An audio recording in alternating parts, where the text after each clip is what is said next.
All right, now, everybody. Quiet, listen to me. We're going to start a show.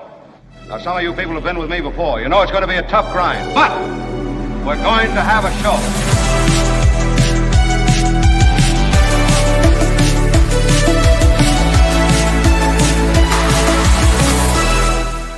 It is our Friday show, and I am excited. Thank you. The Friday recorded audience is my greatest love. I really do appreciate everyone being here in recorded form. Now, the love of my life is here, and I'm talking about Kim McAllister, of course. Oh, Yes. wow. I'm ready to declare it now. That's right. Wait, once I'm not your favorite McAllister, and I'm now the love of your life? Like, how do we... No, I'm very fickle that way, Kim. You very really fickle. are. Kim, how are you? I don't even know. Okay.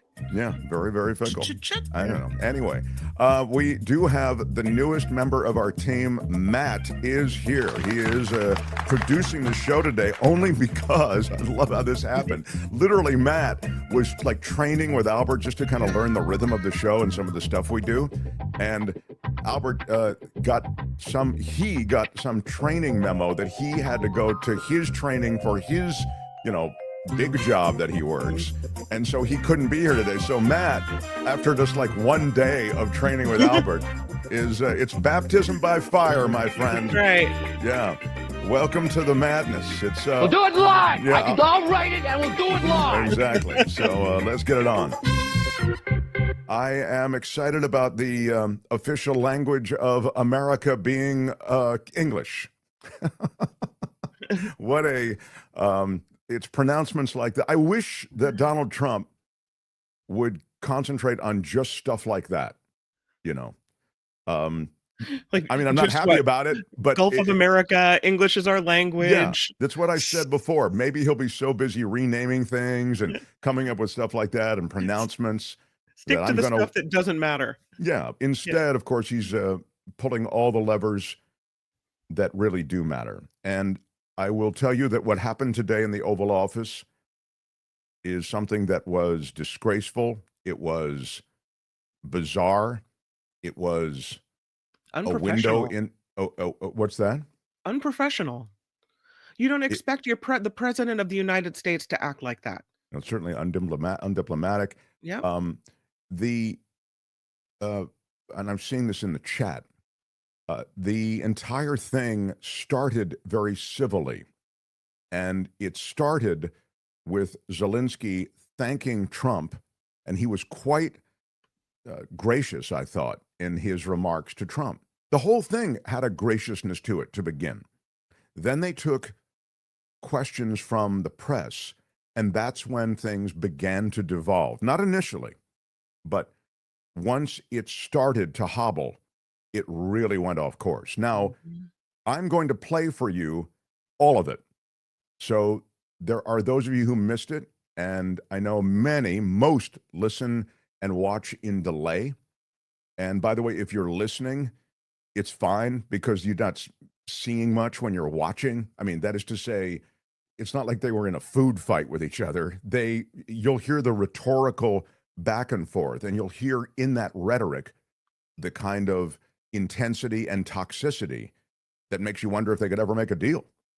Now, just Trump's disposition towards Zelenskyy generally and his clear love of Putin and envy of Putin is something that would make you, I would think, suspect that they're not going to make any kind of real deal. But they are here, Zelenskyy and Trump, in this moment, supposedly to make a deal over rare earth minerals that Trump wants. And he's become obsessed with this clearly because of Elon Musk. I mean, I don't think that Trump, and in fact, he was calling them the wrong thing today. It was nervy enough to ask for the minerals. Thank you, Adam. But and I don't know, Mindy, looking at what happened to our promise to protect Ukraine in return for them giving up their nukes. Exactly. That was a deal made in the 90s. And Mindy Lee says, love Zelenskyy. He needs to have a bully right next to him to talk back to Trump and the sleazeballs. Yeah, it was pretty awful. Again, it was terribly undiplomatic, and it's particularly despicable to see the president of the United States doing what was just noted here, sort of regurgitating Russian propaganda items.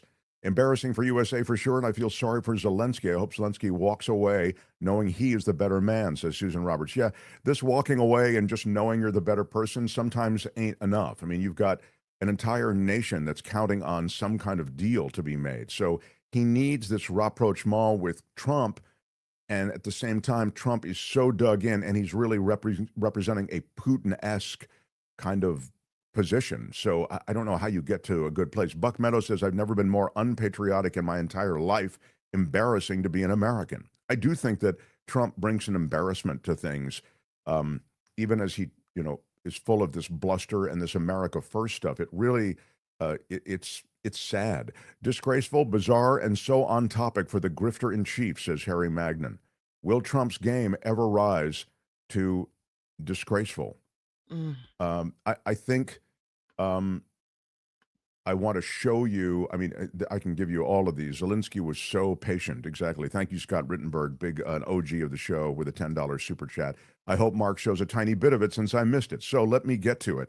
I want to give you a sense of what happened in the Oval Office today. Again, I want to remind you, because you're going to hear a reference to, you haven't once thanked President Trump, and J.D. Vance kind of moved in. J.D. Vance is Trump's muscle, clearly, and he moved in to try to, I thought initially, explain what was going on, that this is how diplomacy works. I actually thought that J.D. Vance, I mean, wrongly, I thought J.D. Vance was going to try to smooth things over. You know how there is an awkward, intense, maybe even awful moment at a dinner that you might be hosting, and then somebody else comes in and tries to smooth it all out, or the host comes in and goes, hey, I think there's a misunderstanding here. I think all that's happening is diplomacy. But that's not what Vance did. He essentially doubled down on how important Trump is, which is something you have to do kind of before you say anything. You have to get Trump's attention by ingratiating yourself to him. And then he moved into going after Zelensky. So it really became something of a fuel on the fire type situation. I'll run the entire thing. I'm not going to interrupt. It, again, started with the graciousness and the back and forth and Trump making remarks and Zelensky making remarks. I'm not going to show you that part just because it's what I just said. I mean, there was nothing really notable. In fact, Trump reminded me of a kid doing a book report who hadn't read the book, just sort of saying stuff like this war is bad and you all are killing each other and there are big losses on both sides and, that kind of thing. But it wasn't bad what Trump said. I'm just saying there wasn't really anything noteworthy or substantive. And similarly, Zelensky seemed, I thought, gracious in thanking Trump and thanking America and this sort of thing. But then it was gloves off once the conversation was turned over to some press questions and once J.D. Vance got in and he really sort of bare-knuckled it. So let's play a bit of it for you. It runs about 6 minutes, and I'll lay out so you can hear the entire thing. Here we go. He killed our people, and he didn't exchange prisoners. We signed the exchange of prisoners, but he didn't do it. What kind of diplomacy, JD, you are speaking about? What do you mean? I'm talking about the kind of diplomacy that's going to end the destruction of your country. Yes, but if you Mr. President, with respect, I think it's disrespectful for you to come to the Oval Office and try to litigate this in front of the American media. Right now, you guys are going around and forcing conscripts to the front lines because you have manpower problems. You should be thanking the president for trying to bring it into this conflict. Have you ever been to Ukraine? Did you see what problems we have? I have been to. I've actually watched and seen the stories, and I know what happens is you bring them on a propaganda tour, Mr. President. Do you disagree that you've had problems bringing people in your military? And do you think that it's respectful to come to the Oval Office of the United States of America and attack the administration that is trying to prevent the destruction of your country? A lot of questions. Let's start from the beginning. Sure. First of all, during the war, everybody has problems. Even you, but you have nice ocean and don't feel now, but you will feel it in the future. God bless. You don't know that. God bless. You don't God know that. bless. You will not have war. Don't tell us what we're going to feel. We're trying to solve a problem. Don't tell us what we're going to feel. I'm not telling you. Because you're in no position to dictate that. That's exactly what you're doing. You're in no position dictate what we're gonna feel. We're gonna feel very You will good. feel influenced. We're gonna feel very I'm good and telling very you, strong. You will feel influenced. You're right now not in a very good position. You've allowed From the yourself very- to be in a from very the very bad position, beginning and of he the happens war. to be right From about the it. very beginning of the war. You're not in a Mr. good Brown, position. I You don't was- have the cards right now. With us, you start having Not playing cards, but cards. right now you I'm don't, very yeah, you're playing serious, cards. Mr. President. You're I'm playing very cards. serious. You're I'm gambling the with the president lives in of war. millions of people. You think- You're gambling with World War III. What do you You're think about- gambling with what do you World think War about- III. And what you're doing is very disrespectful to the country, this country. I'm It's with back all to you, respect to far Mr. more than a lot of people said they should have. Have you said thank you once this A lot entire of meeting? times. No, in this Even entire meeting, have today, you said thank Even you? today. You went to Pennsylvania and campaigned for the opposition in October. Offer some words of appreciation for the United States of America and the president who's trying to save your country. Please, you think that if you will speak very loudly about the war. you He's can- not speaking loudly. He's not Yeah. speaking loudly. Your country is Can I- in big can I- trouble. Can I Wait a answer? minute, no, Can you've I done a lot of answer? talking. Your country is in big trouble. I know. You're not I winning. know. You're not winning this. I- You have a damn good chance of We are coming out staying- okay because of Mr. us. President, we are staying in our country, staying strong from the very beginning of the war. We've been alone, and we are thankful. I said thanks. You haven't in been this alone. cabinet, You and haven't not been only alone. in this We cabinet. gave you, through I this said thank stupid you. president, $350 billion. You We voted gave for you your president. military equipment, You and your voted men for are your brave, president. but they had to use our military. What about Mr. If you didn't have You our invited military me. equipment, You invited if me you to didn't speak. have our military equipment, this war would have been over in 2 weeks. In 3 Okay? days, I heard it from Putin, in 3 days. This is something. Maybe new. less. In 2 weeks, of course, yes. It's gonna be a very hard thing to do business like this. I tell you. Again, just say thank you. I said a lot of Except times, that say there, except to that, American people. except that there are disagreements, and let's go litigate those disagreements rather than trying to fight it out in the American media when you're wrong. We know that you're wrong. But you see, I think it's good for the American people to see what's going I on. understand. I think it's I very understand. important. That's why I kept this going so long. You have to be thankful. You don't have the cards.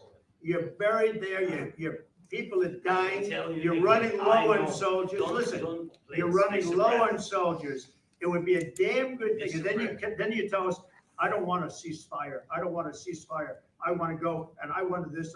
Look, if you could get a ceasefire right now, I tell you, you take it so the bullets stop flying and your men stop getting Of killed. course, we want to stop the war. But you're saying you don't want a But I ceasefire? said to you. I want a with ceasefire guarantees. because you'll get a ceasefire faster than an agreement. Ask our people about ceasefire, what they think. That wasn't Doesn't with matter for me. you what- That what wasn't this with me. means. It That was with wasn't you. a guy named Biden, who was not a smart person. This That is was your- with, this that was is with your Obama. president. It was your president. Excuse me, that was with Obama, who gave you sheets, and I gave you javelins. Yes. I gave you the javelins to take out all those tanks. Obama gave you sheets. In fact, the statement is, Obama gave sheets and Trump gave javelins. You gotta be more thankful, because let me tell you, you don't have the cards. With us, you have the cards, but without us, you don't have any cards. Final question to Mr. Vice President. Yeah, I will tell you, and it will come as no surprise to you, that the Trump Zelensky news conference canceled. The White House officials who dispatch information about when news conferences will be held and where they'll be held have just issued that statement. Ukrainians leaving the White House. The bullying of Zelensky in that meeting was just a peek at how you're basically seeing the United States side with Russia, and they're basically trying to off the victim of Russian aggression, in this case, Ukraine. But Zelensky has left the White House, and notably, he's left the White House without signing that mineral deal that was so advertised by Trump and the administration. I mean, it's hard to sign any kind of rare earth minerals deal after you've just endured the kind of beatdown that he did. Do you think that MAGA people, this is what they wanted as far as, well, we want a strong man in there. We want someone who shakes things up and who acts this way, who throws his weight around like this. This is what we wanted. Or do you think most of America looks at this and is mortified? I think that MAGA Nation loves the smack talking of anybody. I just think they just love that aggro, masculine, toxic masculine kind of play. I mean, I'll also just mention that once Trump gets going, then the bullshit train gets going with it. Like, we spent $350 million, Biden gave you $350 million. That, just so you know, is a completely invented figure. We gave them $125 billion. That's not nothing. But most of that money, 70% of it, stayed in America. It went to defense contractors. It went to American defense manufacturers. So it's just sort of loathsome that he keeps serving up that $350 billion figure. But I think most loathsome, of course, was his public treatment of this guy. Absolutely. And so he leaves without a deal. And this was an exchange that I think reflects probably a future that's very much in doubt when it comes to Ukraine and America's support of Ukraine, in interaction with Ukraine, and involvement in this Ukrainian conflict. Trump is right about one thing. Ukraine does need American support. So it'll be interesting to see how this proceeds. I mean, it's a tragedy what's happening, and to see America fold to Russian aggression, to essentially extract, as far as I can see, no concessions from Putin, but to demand all of these concessions from Zelensky. And a lot of the concessions now, and I'm going to bring in John Rothman in just a second, have to do with, I mean, let's assume that you give up some territory for peace or whatever. There still has to be a security agreement for the after peace process, meaning you have to have what would oftentimes be UN troops there. That won't be UN troops in this case, but I'm just giving it as an example. European nations may populate the group that does patrol to ensure that after this deal is made, there is continued security in Europe. And one of the truly contentious items on this list is just that. To what degree are troops there to ensure that Putin doesn't finish the job? Now that he knows that Washington is in his corner, his tendency might be to, hey, I'm going to take the whole country. Who's going to stop me? And this is why the hope was that they could make this rare earth deal, minerals deal, and in some fashion be able to give Trump and America enough of a vested interest in Ukraine's independence that they would be okay with some kind of deal that would give them a peacekeeping force there in Ukraine. But now you don't even have that deal, and this could get even uglier very, very quickly. I want to bring in right now a great scholar on issues involving Eastern Europe and much of what's happening. And he's, of course, someone you know, John Rothman, everybody. Hi, John. I mean, that was an extraordinarily disturbing exchange. I wonder if you can put it in some context as to what will likely happen and be the result. First of all, thank you for having me on. Never in the history of the American presidency have we seen a confrontation like this take place in the Oval Office. The conduct of the president and the vice president, essentially trying to gang up on Zelenskyy, who has come for aid and support, was one of the most disgraceful things I've ever seen. You asked a question a moment ago, and that is the question is how the MAGA voters will react. I hope they saw, through the proper lens, this president essentially insulting the president of Ukraine. This is a disaster for American foreign policy. I'll be very interested as the day progresses in the reaction of the Europeans. But certainly this was not a great day and proves, at least in my mind, the reason why Donald Trump should never have been put back in the Oval Office. It is, however, where we sit. He's only been in office, 5 weeks? And we see a sea change in the way government's existing. Let's just put that to the side, because as government is dismantled, that's a whole other issue. But also the way diplomacy has been dismantled. As you're aware, he's making huge cuts at the State Department. The State Department, and probably in this case, Marco Rubio as Secretary of State, would normally, in a normal administration, have created an environment by which Zelenskyy and Trump would just be able to sit there, exchange pleasantries, generalities. And the deal itself is made oftentimes by diplomats on the way to remarks like this. You're In exactly thi- right. Yeah, go Believe ahead. me, that's what Henry Kissinger's function was with Richard Nixon, to clear the way. And that is always the role. What you saw today was political foreign policy malpractice by Donald Trump. And I'm laying it all on Donald Trump. Can you imagine confronting one of the great freedom fighters of the world, Volodymyr Zelensky, whose people have valiantly resisted Russian aggression? And remember, just a few days ago, Donald Trump was accusing Zelensky of being a dictator. This is absolutely ridiculous. And more than that, there are tremendous ramifications. They're popping the champagne corks in Moscow. They are thrilled at what Donald Trump has done. And for Donald Trump, in the body of all of this, to continue to attack Joe Biden and the Biden administration, to accuse, even invoking Hunter Biden, to imagine this kind of petty politics, which frankly was misplaced to begin with. I just want to be clear, because I know we have very limited time. This is a disaster for American foreign policy. It is a disaster for the world. The only analogy I can draw was the Munich Conference of 1938, when the Czechoslovakian people and their leaders had to succumb to Hitler, Daladier, Mussolini, and Chamberlain out of fear and intimidation.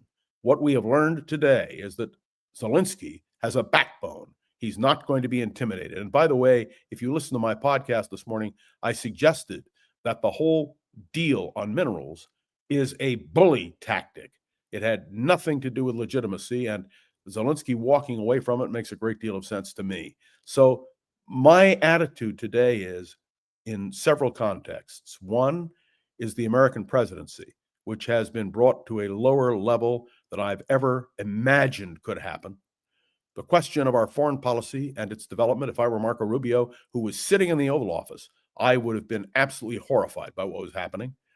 Remember that Vance resigned from Jimmy Carter's cabinet as Secretary of State over disagreements with the president. You'll never, I don't think, ever see that with a Marco Rubio.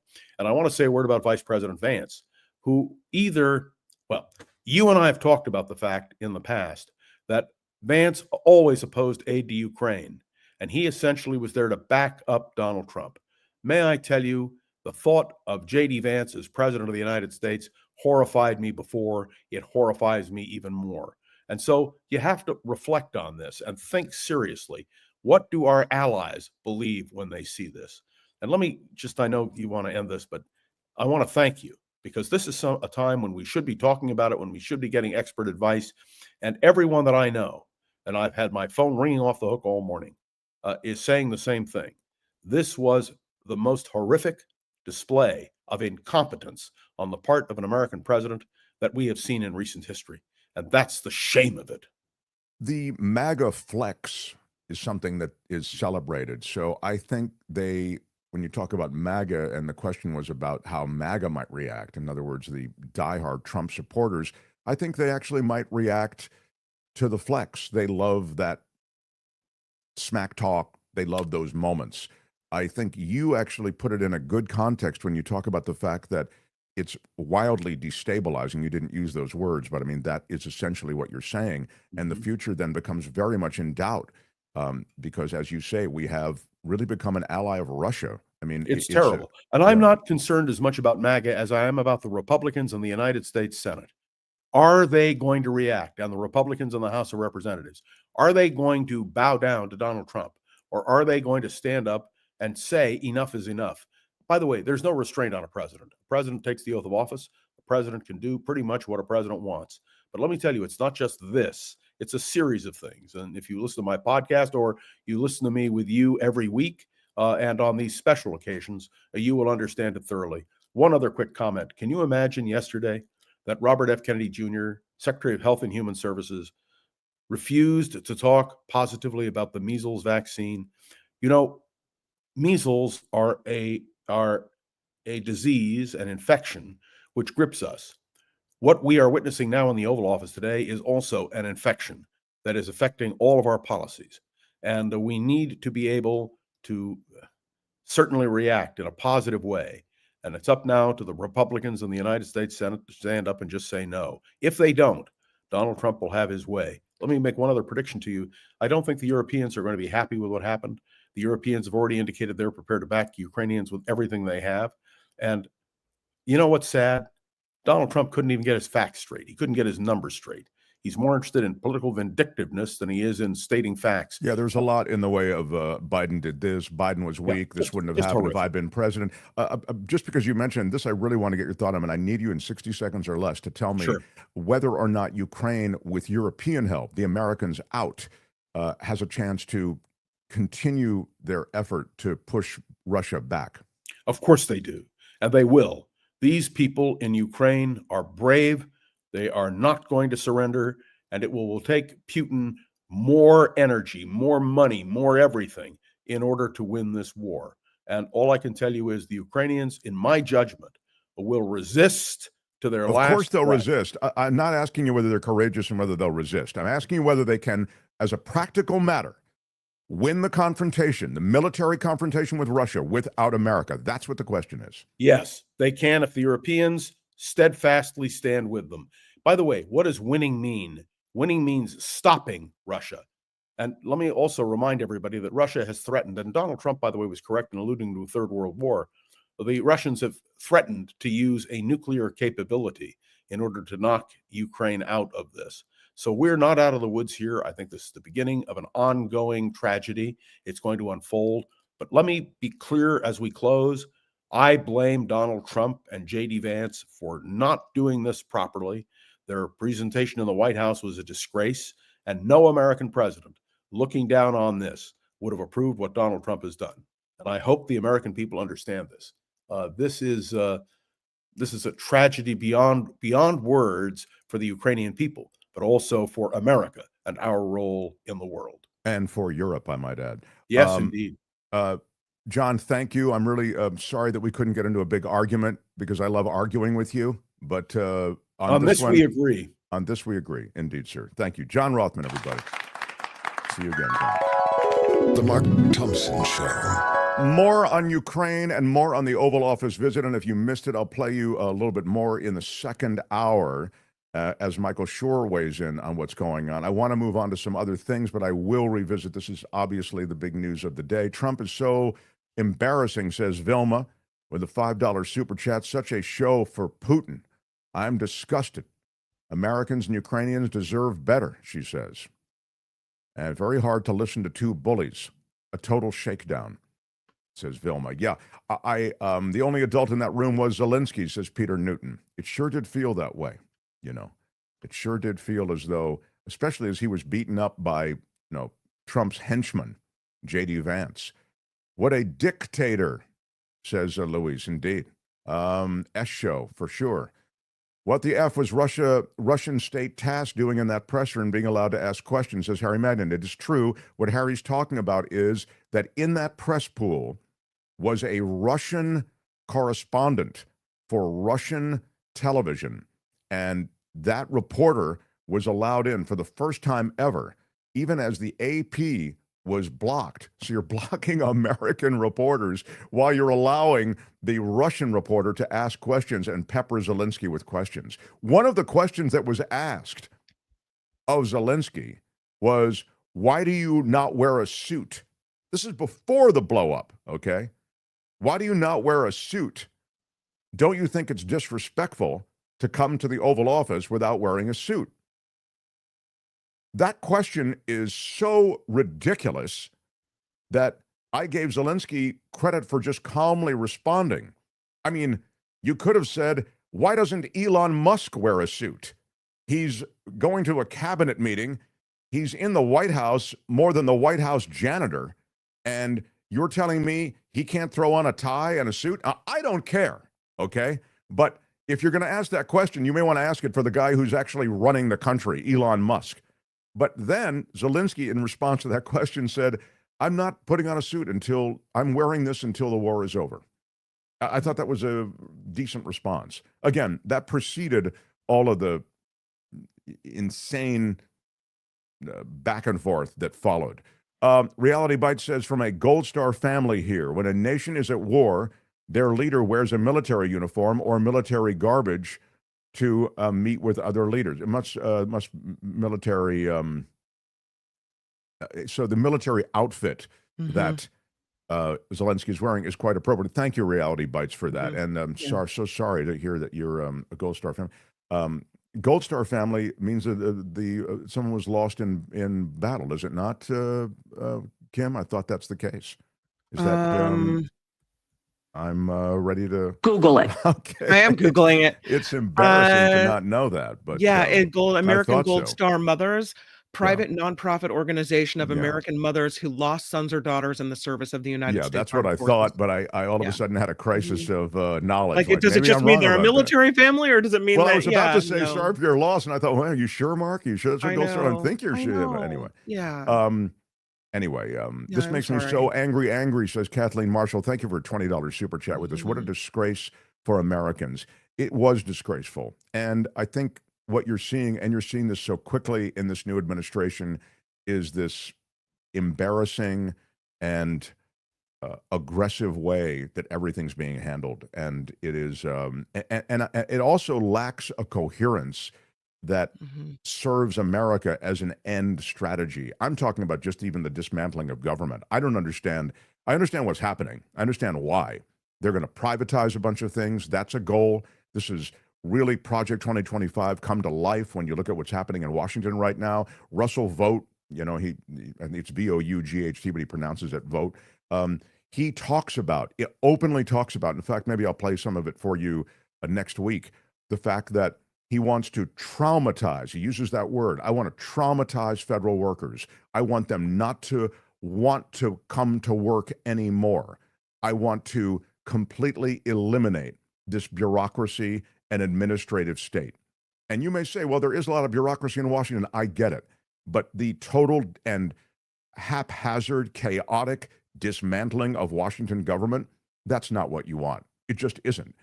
And I can, in another few minutes, I will detail a couple of things they're going after on their way to grabbing money and contracts for Elon Musk and dismantling government so that things can be privatized, and so that in the chaos that follows, that Donald Trump will emerge as the leader. This is a classic authoritarian playbook move. Create enough chaos, and now I am here to restore order.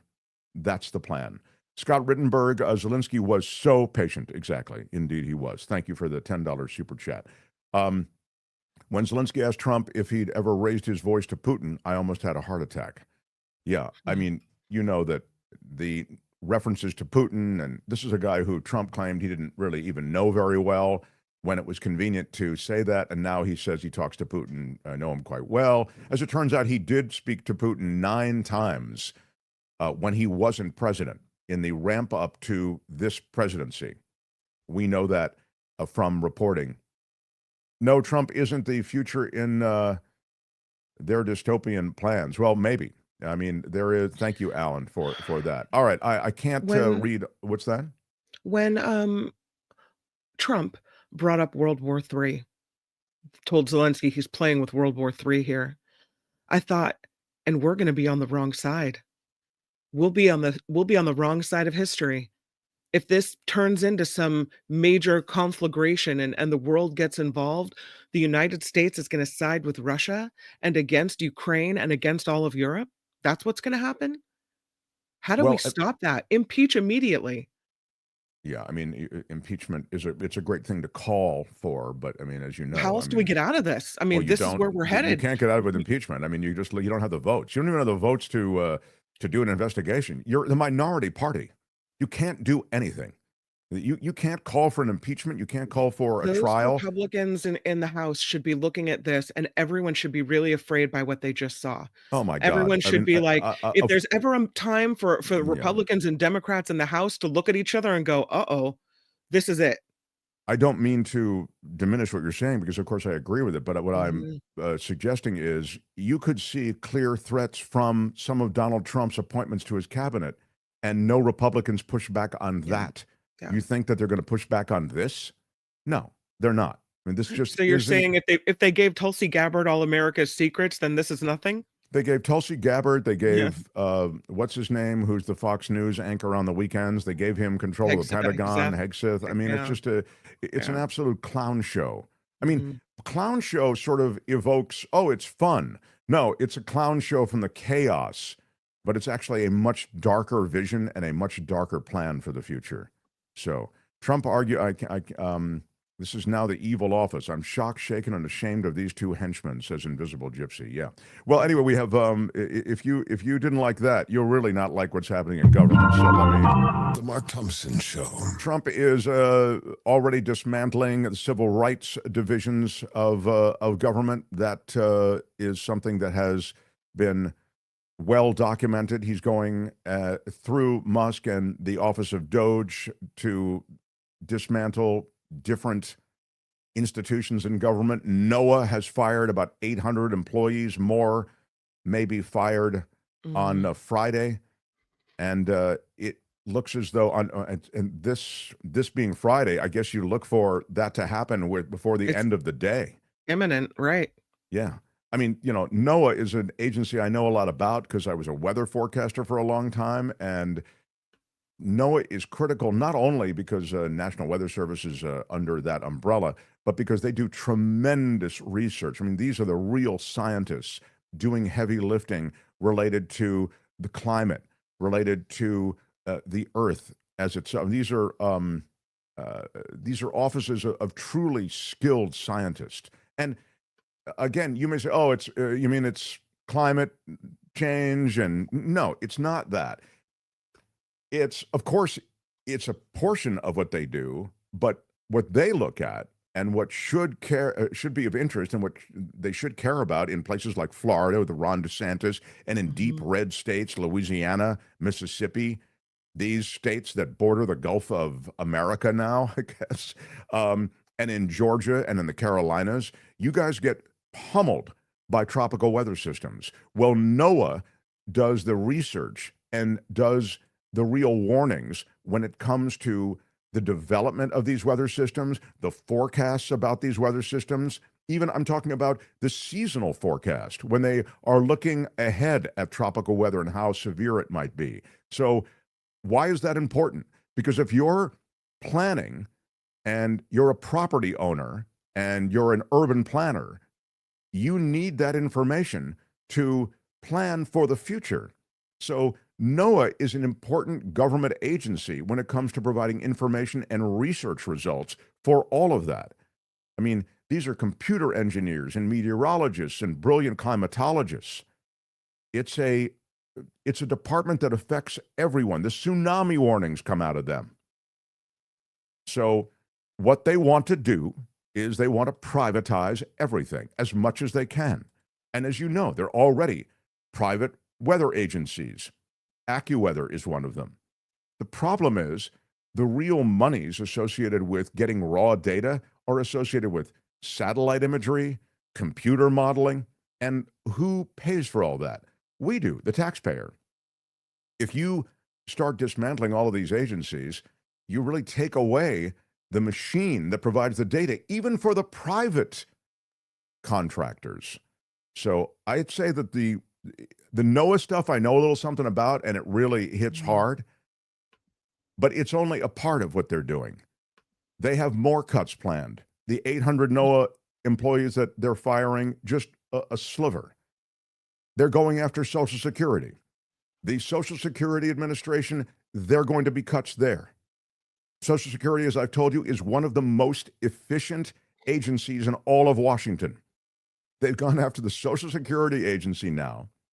They went after USAID, which is also incredibly efficient and spends so little money. This is a fraud, this idea that they're looking for waste, fraud, and abuse. You don't find them in those agencies. And that's not the end. They're going to the EPA. They're rolling back fines on corporate polluters. There are polluters who already have been fined by the EPA to the billions of dollars. So they're rolling back those fines at the EPA. And again, if you're concerned with bringing in money and revenue, those billions are fines that have already been levied but not paid on corporate polluters. But what's happening is the EPA administrator is Lee Zeldin. He's in bed with the corporate polluters. So he actually is, again, party to the rolling back of these fines on these corporate polluters. There will be a more toxified environment in the U.S. and a less safe environment in the U.S. And on that, you just need to turn to HHS, RFK Jr., as was mentioned before. You've got a measles outbreak, not only in Texas, but now you've got one in New Jersey. And again, this from people who are resistant to getting the vaccine. So they don't have the measles vaccine and they contract the virus. Measles is insanely contagious. It may be the most contagious virus of its kind. So what, we have an outbreak in Texas and one in New Jersey now too? Exactly. And so I'm just saying, when you look at the way in which the EPA won't really exist in any form, and it was articulated in Project 2025 that they want to get rid of the EPA. So you defund it. I've discussed before how that can be done, how without having to go through Congress, you essentially just sap funding and divert funding. And they're doing it so recklessly. I mean, everything is done so chaotically and without any thought. They're just getting rid of people without regard to how important they are, how well they were performing the tasks in government. There's no savings going on here. And at the same time that this is happening, there's a major steal going on. And the steal, the robbery, is associated with not only Trump and those who have ingratiated themselves to Trump, generally with money, but with Elon Musk. And Elon Musk has taken, as you may be aware, a major contract away from a government contractor who had already baked that cake. This happened at the FAA. At the FAA, there was a contract with Verizon to continue. This was was it internet related? Let me find the piece. Communications related. Verizon was going to bump up the FAA's communication systems, which is key when you're talking about communicating with pilots, et cetera, right? So Verizon was given a $2.4 billion contract to upgrade the FAA's communication system. Now, there's something you should know about Starlink, because Musk points at Verizon and says they're awful. I mean, it's funny, in the middle of all of this, he had he had the wherewithal to look at the FAA contract that they had with Verizon and goes, they're awful, they're terrible. Well, people say that about Starlink. Okay, so I don't know where I know Verizon's not awful, and I know that they had this government contract and it was bid fairly. Okay, so Musk didn't get it. Verizon got it. Instead, Musk goes in, they cancel the Verizon deal, and now they're going to give that same deal that Kim just described, they're going to give it to Elon Musk. I mean, that's just stealing contractor business, which Elon Musk is doing now left and right, and bumping up the existing contractor business that he has with NASA and other agencies in ways that are lawless. And so I'll take this 2.4 billion, and I'll take this 400 million for my Tesla cars, and I'll take this. I mean, it's like is he sitting there to help America cut waste, fraud, and abuse, or is he sitting there with his hand out to America like a beggar? It's not. I mean, he's a welfare queen in the sense that he wouldn't exist as an entity, Tesla and the rest, without those government subsidies. Right. But he's not there to help America. We know that. I mean, you could tell, but you didn't think, at least I didn't, that the destruction would be so wanton. I mean, it really is wanton. And the last thing I will wanton or wonton. Yeah. Yeah, what was the Their envy wonton killing. I don't know what a wonton killing is. Yeah, I'm gonna have to look that one up. That's right. That was Marjorie Taylor Greene, for those who just joined us. So the idea somehow that he'd be there for any kind of a positive end, even to help the bottom line, no, it's not there. And at a time when the skies are getting more dangerous, they're making massive cuts at the FAA, and this alongside this tweet that he made, which is, if you're a retired air traffic controller, we're looking for more qualified air traffic controllers at the FAA. Dude, you're going through the FAA with a butcher knife and getting rid of people. I mean, this is outrageous that you would then put the call out to try to get more air traffic controllers. It's brutal. I mean, it creates a kind of destabilizing effect in American life. So all of a sudden, things that we really had some confidence in, and air travel was one of them. The health of America was another. The confidence we have in statements that come from government agencies, the CDC among them. All of that begins to change, right? Now, all of a sudden, we're bowing to corporate polluters, the confidence we can have in the cleanliness of our water, in our soil, in our air, all of that starts to go away. This is an insanely difficult thing for us right now to accept, that this administration is really bent on a kind of destruction, and they're so self-enrichment oriented that they don't really care about those things that I just mentioned. So that's what's happening in some aspects of government. But I would also say that the courts have been helpful in slowing this down, if the courts are ultimately respected. A judge has temporarily blocked Trump's mass firings at federal agencies.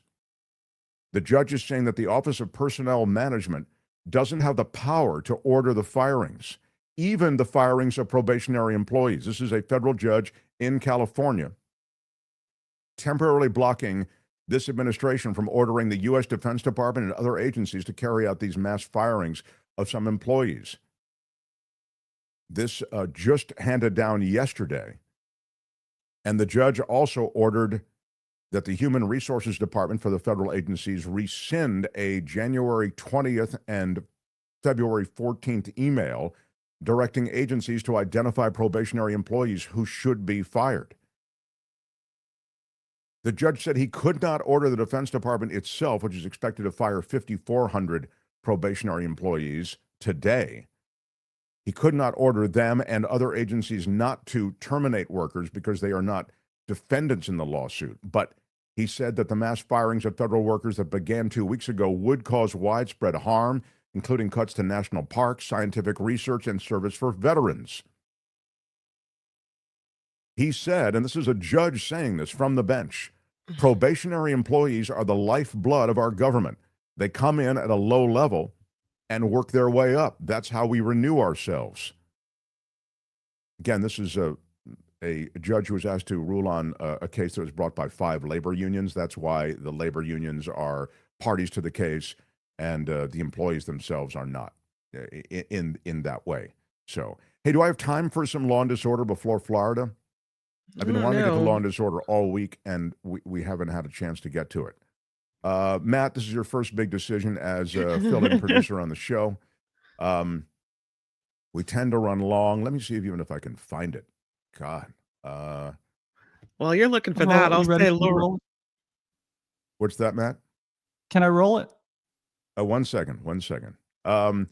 It's a good one. It's juicy. It's got some stuff that is related to what we're talking about. And Yeah. what were you going to say, Kim? Did you have I was something? just going to say $30 from Lori Dolly, who says, "Thank you, Team Mark, Kim, Matt, for breaking news. It's vital and appreciated." Really nice. Lori, thank you. Yeah. Thank you, Lori.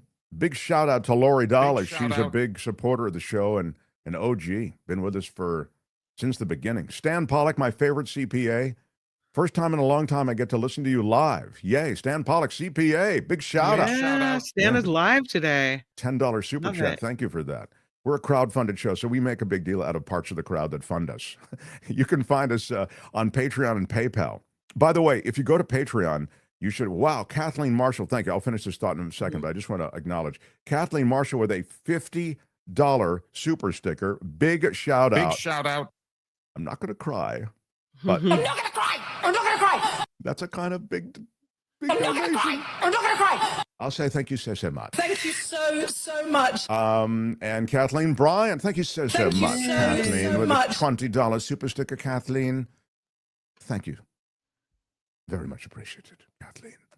Jane O, hey, Mark, if we get you to 1 billion, can you buy us some votes? Big shout out to Big Jane. shout out. Yeah, we've hit the 100,000 subscriber mark, and now we're looking at 1 billion. I do want to get to law and disorder, and so this is news that will apply to the courts. It also will apply to the world at large. Some of it is just bizarro. This is Law and Disorder. In the criminal justice system, the people, Pimps, addicts, thieves, bums, winos, girls who can't keep an address, and men who don't care. are represented by two separate yet equally important groups. A cop, a flatfoot, a bull, a dick, John Law, you're the fuzz, the heat, you're poison, you're trouble, you're bad news. These are their stories. I don't know if you heard of Justin Sun. He's a crypto entrepreneur. In December, this Chinese crypto entrepreneur purchased 30 million in crypto tokens from World Liberty Financial. That is the new venture backed by Donald Trump and his family. It's called World Liberty Financial, WLF for short, okay? So 30 million in crypto tokens resulted in a cash windfall for Trump, of course. And this week, the SEC and Sun, Justin Sun, the entrepreneur, just this week, they sent a joint letter to a federal judge asking for a stay in Sun's case. He has a case pending, and today the judge granted the SEC's request. They charged Sun and 3 of his companies prior to this, accusing him of marketing unregistered securities and fraudulently manipulating the secondary market for a crypto token. The SEC accused Sun of wash trading, which involves buying and selling a token quickly to fraudulently manufacture artificial interest in the coin. You know, it's kind of a run-up that you're doing. Sun was also charged with paying celebrities, including Lindsay Lohan, Jake Paul, Soulja Boy, for endorsing his crypto without disclosing their compensation. That violates federal law. So a few weeks after Trump won the 2024 presidential election, Sun publicly announced that he had WLF's largest investment chunk and was WLF's largest investor, buying 30 million of its tokens. And he said that his company, which is called Tron, was committed to making America great again. Okay, so this is a guy being investigated by the SEC, being charged by the SEC after the investigation. But now, a few weeks after Trump is elected, he's buying another chunk of money, 30 million worth, that will go right to Trump. And his purchase put all that money in Trump's pocket. And the deal is that Sun's, he's gone on with even more investment and tens of millions more that go direct to Trump and his company. And Sun has invested 45 million more in WLF, bringing his total investment apparently to 75 million. So his purchases have sent more than $50 million to Trump. And now the SEC is dropping charges against this Chinese crypto entrepreneur, Justin Sun. Mm-hmm. Yeah. Meantime, on the other side of town, in just down-home good stuff that happens with the law, I've been sitting on this for a few days and wanted to share the fact that this guy who spent 30 years in prison for murder was freed because of DNA evidence. He was in Hawaii. He long denied committing this murder, and he got his freedom. Gasps and cries in the courtroom when the judge said the judgment and the sentence is vacated and the defendant is ordered to be released from custody. 30 years of his life gone. The new evidence, she ruled, including DNA results, would be enough to free him. It was a 1994 killing of Timothy Blaisdell. It was a drug deal robbery on the island of Maui. Oh. And now he is a free man. But a woman who went crazy in a grocery store, it turns out she is a serial crazy offender. Yeah. It happened in New Hampshire.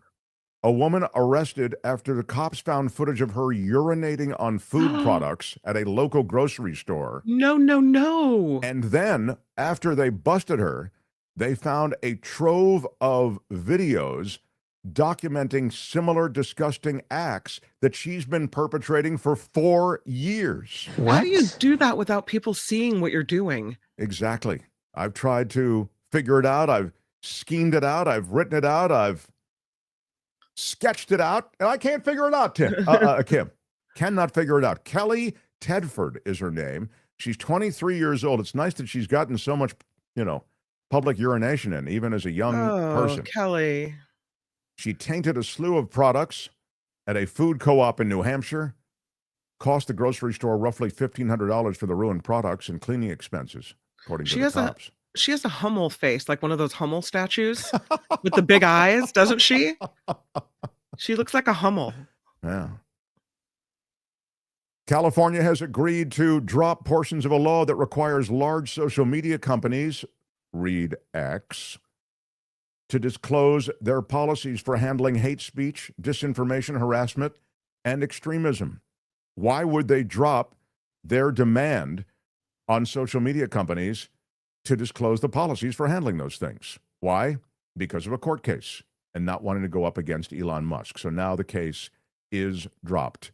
And so California won't ask for the policies concerning moderating hate speech and the like. And that is Law and Disorder. Tune in again next time for more Law and Disorder on the Mark Thompson Show. All right, that's it. Let's roll. Hey, let's be careful out there. If you're just joining us, it's great to have you here. It's our Friday show. In just a few minutes, we'll wrap up and we will review what happened in the Oval Office with Michael Shure. We'll also talk about what's happening in government, the dismantling and the repositioning of so many government employees in so many ways that are quite aggressive and quite designed really to dissolve American government for the most part. She should do. Yeah, I'm not going to read that. All right. But it won't make sense later, but thank you for the 20. Yeah. Yeah, thank you for that. Smashed it with your iron rod. Yeah, smash the like button like a boss. Thank you for the likes. That helps us in the world of YouTube. We came from a radio show in San Francisco, California, 2 years ago, and we've grown in this small way to try to bring you a live show every day. We do it between 2 and 4 in the East and 11 to 1 in the West, and it's really cool to have everybody on board. One of the things we've regularly done, and of course, Kim is here with news. We'll try to get to the news bottom of the next hour. Matt is here producing the show instead of our regular Albert, who was called away at the last second. Matt is the newest member of our crew. We're really excited that we could drop him into the madness without much of an idea of what's happening. So far, he's been great. Yeah. The thing that we do on Fridays is we look at a state that serves up the weird, the odd, the gross, and might I say, the objectionable. This is Friday Fabulous Florida. It's time for Friday Fabulous Florida. There is a gigantic alligator in my kitchen. A look at the weirdest stories from our weirdest state. In Florida, my friends, weirdness abounds in Florida. I will start with this story about a gator. And everybody's happy. Yes, I know. People like gators or reptilian-related stories. And so I will start with this one. This is I'm looking even as sorry, they've redesigned my studio, so I'm unable to necessarily get to look at everything. that. That's a big gator. That is a big gator. Wow. Gators get the right of way in Florida.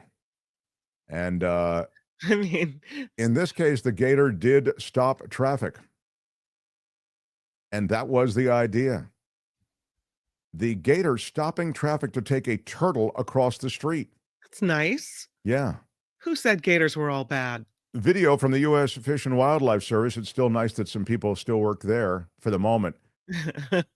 Video that shows an alligator latching onto a turtle with its teeth as it stopped traffic.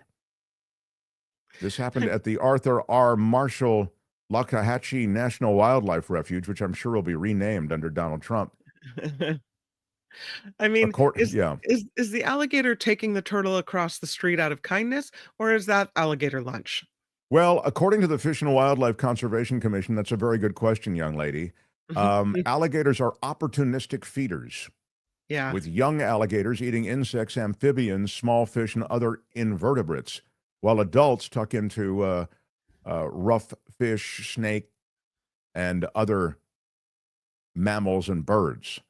So that doesn't really super answer your question, but I guess it presents the very real likelihood that this could be lunch. But I don't know to be, and I know because we are concerned, we hate to think that little turtle is going to be eaten by that gator.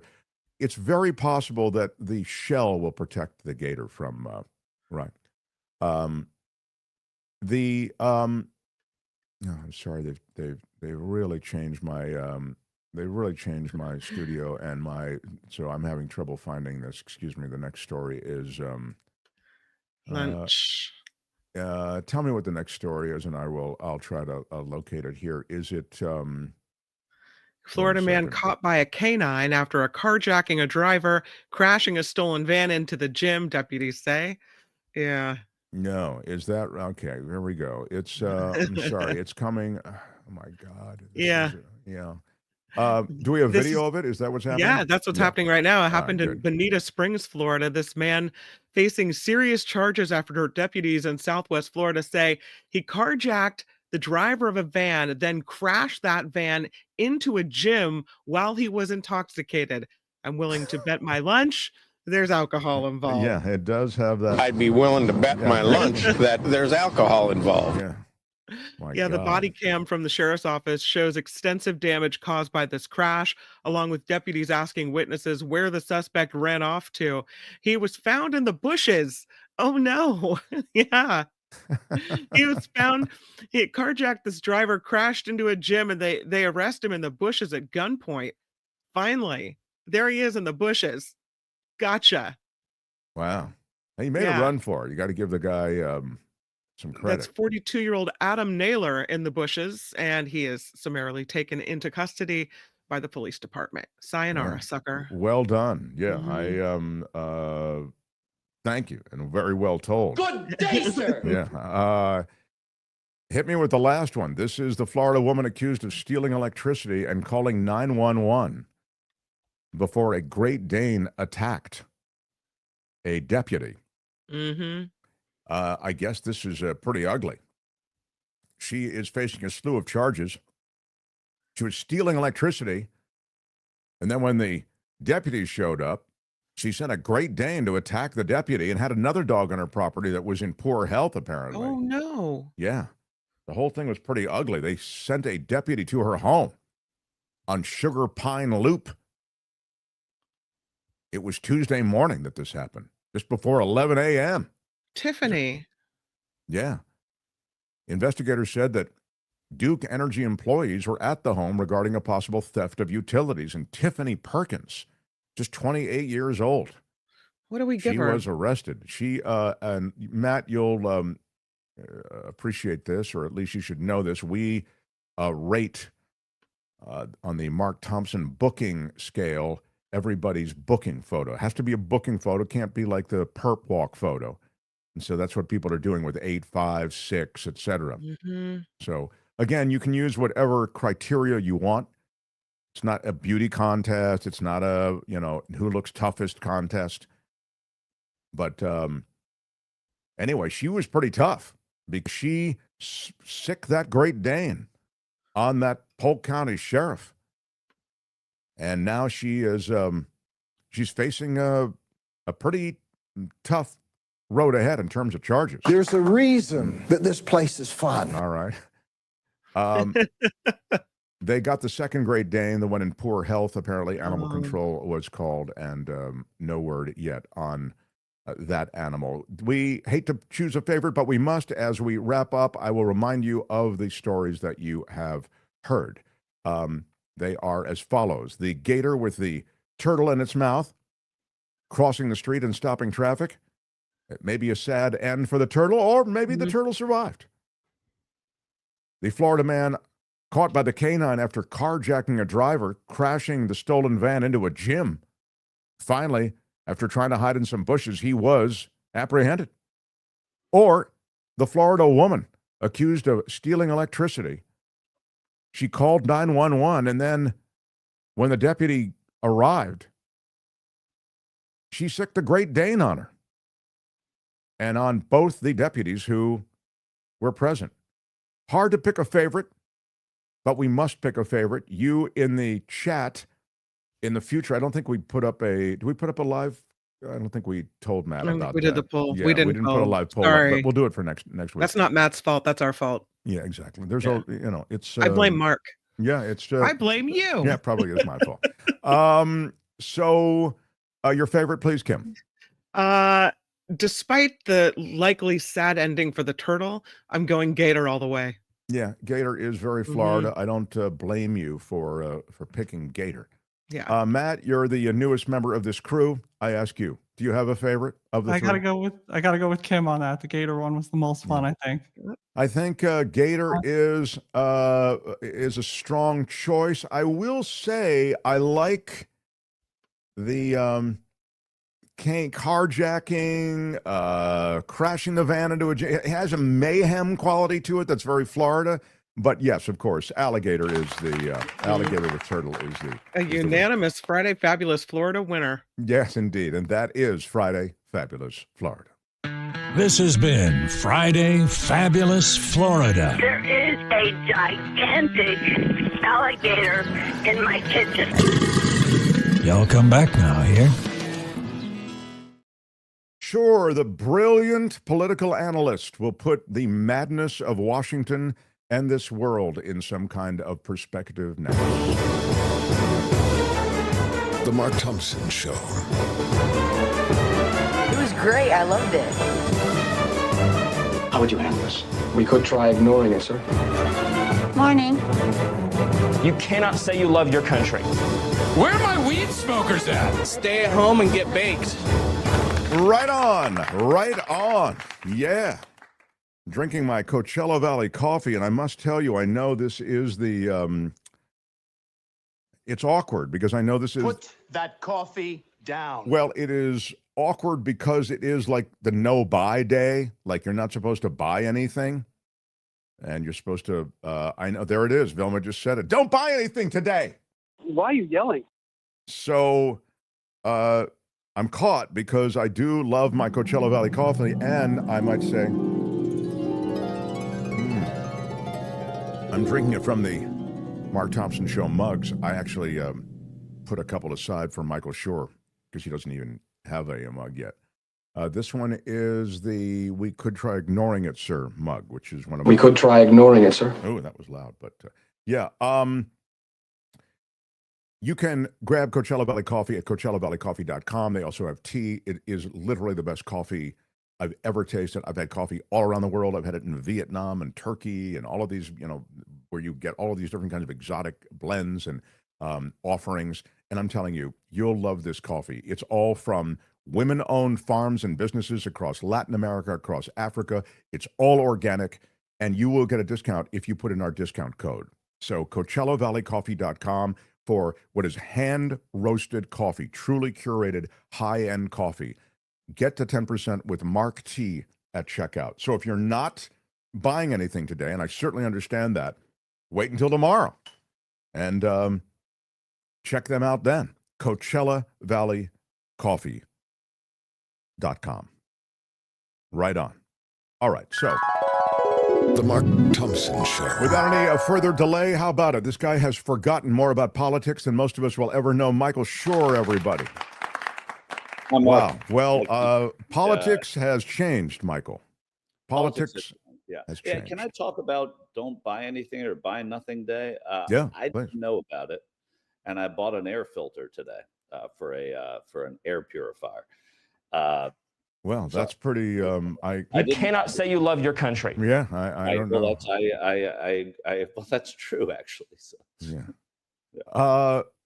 The idea is that you don't buy anything today, particularly from the. No, I get it. I get it. But I didn't know about it because I've been busy with other things. And, Sure, you're a very busy man. I can understand that. But not as Have you ever been a member of the Chinese Communist Party? yeah, I just am saying that, Michael.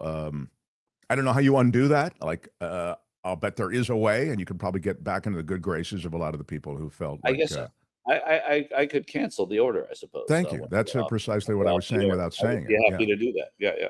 Okay. An air filter? What? Says Rick. No, the guy needs an air filter. What's wrong with that? Yeah, I have Return an it, air- says I have an Irene. air Yeah. purifier, and I just wanted to get a new filter for it because it has an old filter. Yeah. You're allowed to buy food and essentials, so no worries. Says Kurt is ready to give you a pass. I'm not ready to give you a pass. So Well, I mean, Kurt I and think a new air filter it's not is essential. essential. Is Oh, essential. of course. You, Okay. you Well. hear that stuff, yeah. Buy from pro-democracy retailers like Costco, says CC Ryder. Okay.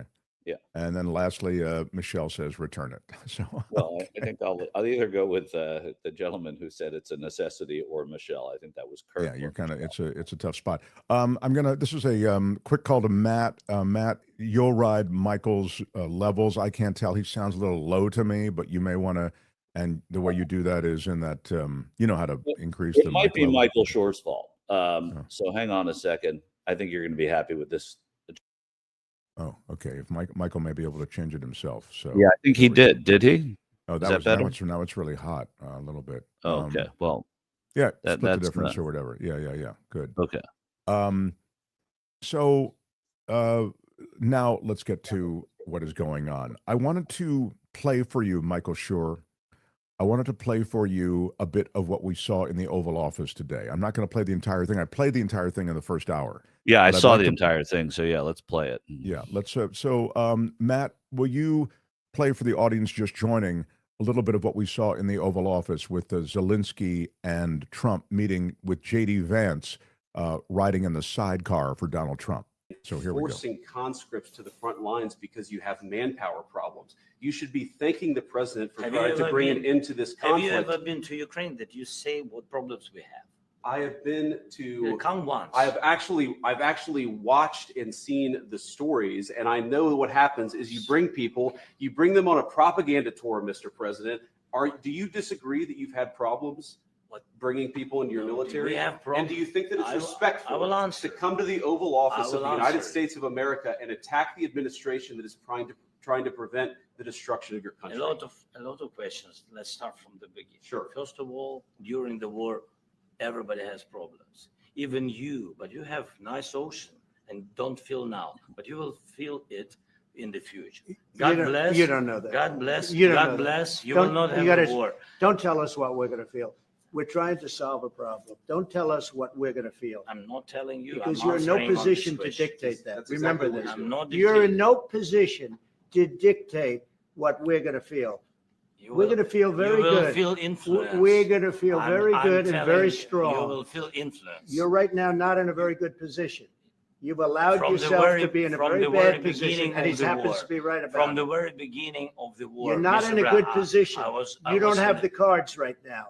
With us, you start I'm having not playing cards. But cards. right now, you I'm don't. Yeah, very you're playing serious, cards. Mr. President. You're I'm playing very cards. serious. You're I'm gambling the with the president lives in of war. millions of people. You think- You're gambling with World War What do you- III. what do you You're think about? gambling with What do you World think War about? III. And You- what you're doing is very disrespectful to the country, this country. I'm It's with back all to you. respect to your Far country. more than a lot of people said wearing they respect. should have. Have you said thank you once? A lot of Entire meeting? times. No, in this Even entire meeting, today. have you said thank Even you. today. You went to Pennsylvania and campaigned for the opposition in October. Offer some words of appreciation for What- the United what States you're of speaking America about. and the president who's trying to save your country. So that was at once embarrassing and revealing. And I wonder if you can comment on, and by the way, I'll just reiterate that Zelensky canceled the deal that he was supposed to make for the rare minerals deal that he was supposed to make in return for some kind of negotiated presence or at least understanding with the Americans. He left the White House after that exchange. And I'll just mention one other thing because a lot was made of the thank you.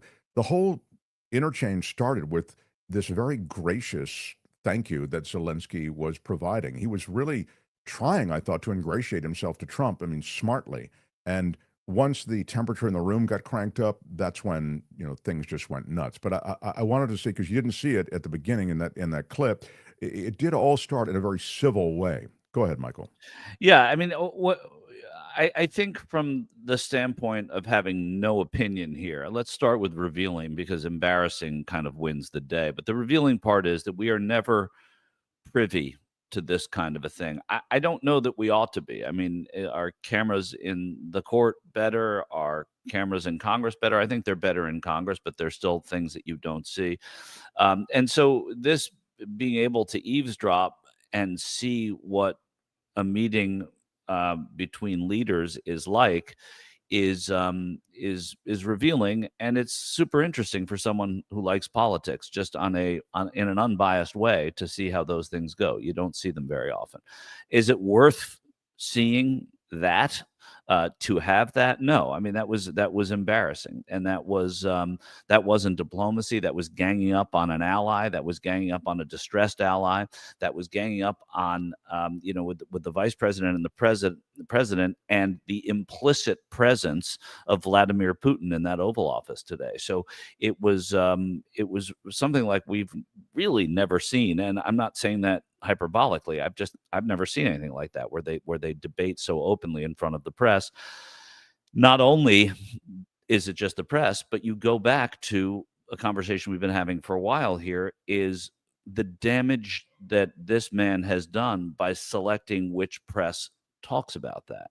So there's only a certain press pool that's in there, and that press pool will be disseminating it through their lens, rather than through a lens that is more objective about these things. Now, that doesn't mean that everyone's objective and everyone that they're keeping out is objective, but they're keeping out most of the objective media, and they are certainly keeping in most of their subjective media. So it goes all the way to that, and that's what's dangerous about this. And you heard the president say, "Don't dictate to us," right? I mean, that's interesting that he goes right to that word, because that's what it felt like in there. You do it our way, or not, or you don't do it at all.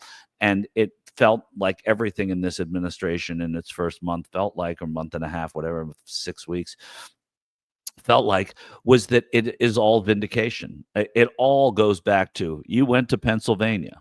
I mean, that's what it's all about with these people.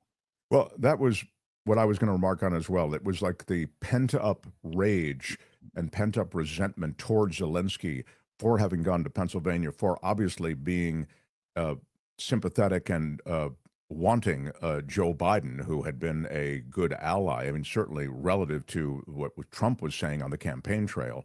I mean, Zelensky threw in with Biden, and obviously the resentment about that was something that was expressed by J.D. Vance. I mean, he couldn't wait to get that in. It was like some kind of marital argument where one of in these spousal arguments where they've both been saving up all of these examples of stuff that has been angering them. And so, but you add that to the fact that it's just clear that Putin and Trump now are in business together. And you got a real prescription for a very rough time. Then when there's a camera in the room, people play to it no matter what, says Karen. That is to your point, Michael, that, I really have seen nothing but sort of at least an outward graciousness in some of these so far. This one really devolved in a hurry. The meeting had a horrific Goodfellas vibe, says Depressed Canadian. This is a nice restaurant you have here. This was staged to extort Ukraine. Well, I think that's true. There really was something that was going to be extracted from Ukraine in this case, Michael, Yeah, I think it was totally staged. I mean, this was totally staged. The vice president being there and sort of getting the floor for a moment. Here's my hitman. It did. I was Depressed Canadian saying that it had the Goodfellas vibe. It did. It had, when the guy went to Paulie and Paulie had his guy next to him talking about the places that that they need some money. Nobody's coming in because Henry's around or whatever. It was Tommy, actually, but that whole vibe, that whole setup thing is part of what he does. I mean, he's a television guy, and I don't think that most Americans look at Zelensky as the enemy, and I'm not sure how this is going to play, which is why the media component is so important, because it doesn't matter. The media that he selects in large part don't they don't care what's going on in Ukraine. If Trump does this, they like it. And that's why having selective media is so freaking dangerous right now. And it's always dangerous, but now especially scaring us into thinking this is World War III. When people talk about World War III, they're looking at the Mideast. They're not really looking at Russia and Ukraine, although that's a big part of it. And that is a conflict that's important.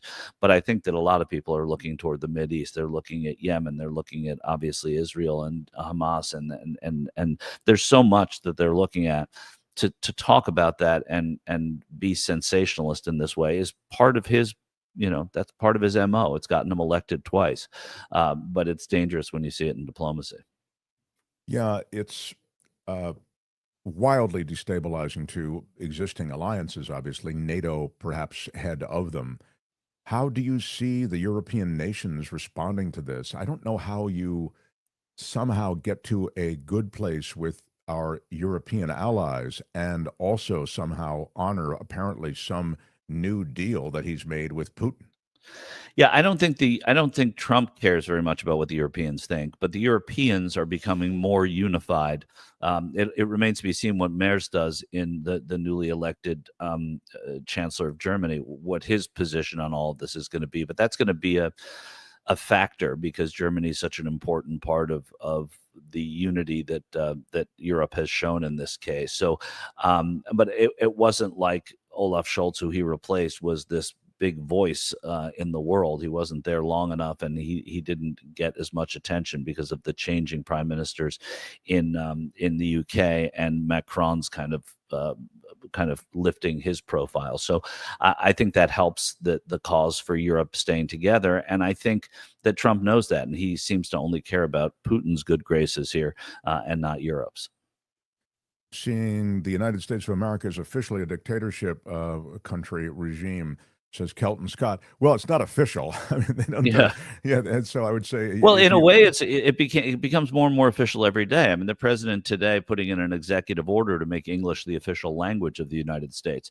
I mean, these are dictatorial moves. What he's done with the media, what he's doing with English language, standing in front of a leader saying, "You don't tell us what to do. Come thank us." I mean, come thank us. Zelensky's done a lot of thanking. He's always on a thanking tour, and he even said today, Zelensky did, and I believe him, that he was thankful and he did say thank you. No, he said thank you at the beginning. That's what I made that point.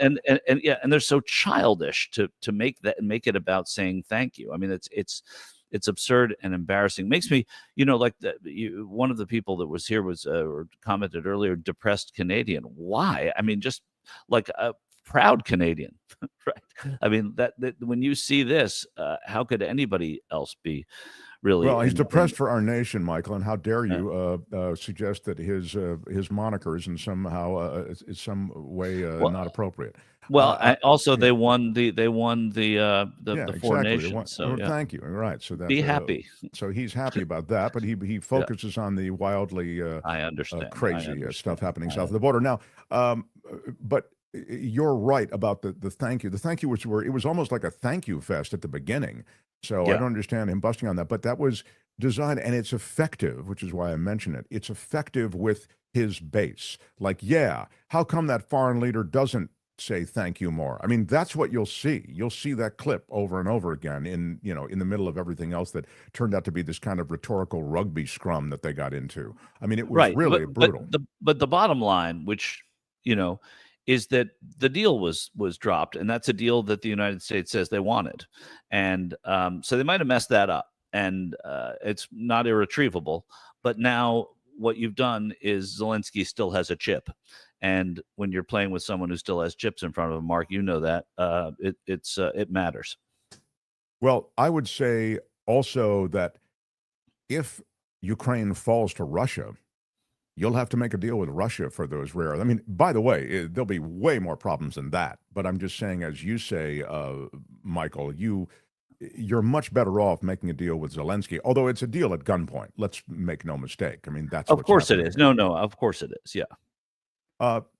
I just want to go back to the dictator thing because you talked about the official language, which is this, of Trump. If people are just joining us, has signed an executive order making English the official language. Again, it's absurdist and it's kind of in that Gulf of America thing that he did. It's not. It's lunacy, if I can say it, but it's not dictatorial. The dictatorial stuff that he's doing, I'd say, in his dismantling of government, the wanton destruction of government, and the ignoring of the processes that really have ruled Washington and government for so long. I mean, governance has had an order that is being completely ignored by this administration, and Trump, among all of them, sort of leads the way.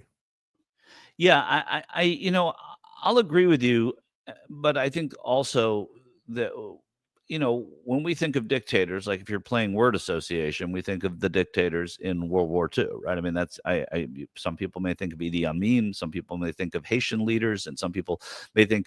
So I guess I was talking about the dog whistles of fascism, which I think come in that single language stuff and that controlling the media stuff. This, whatever you think of this country, 78% of homes are English only homes in this country.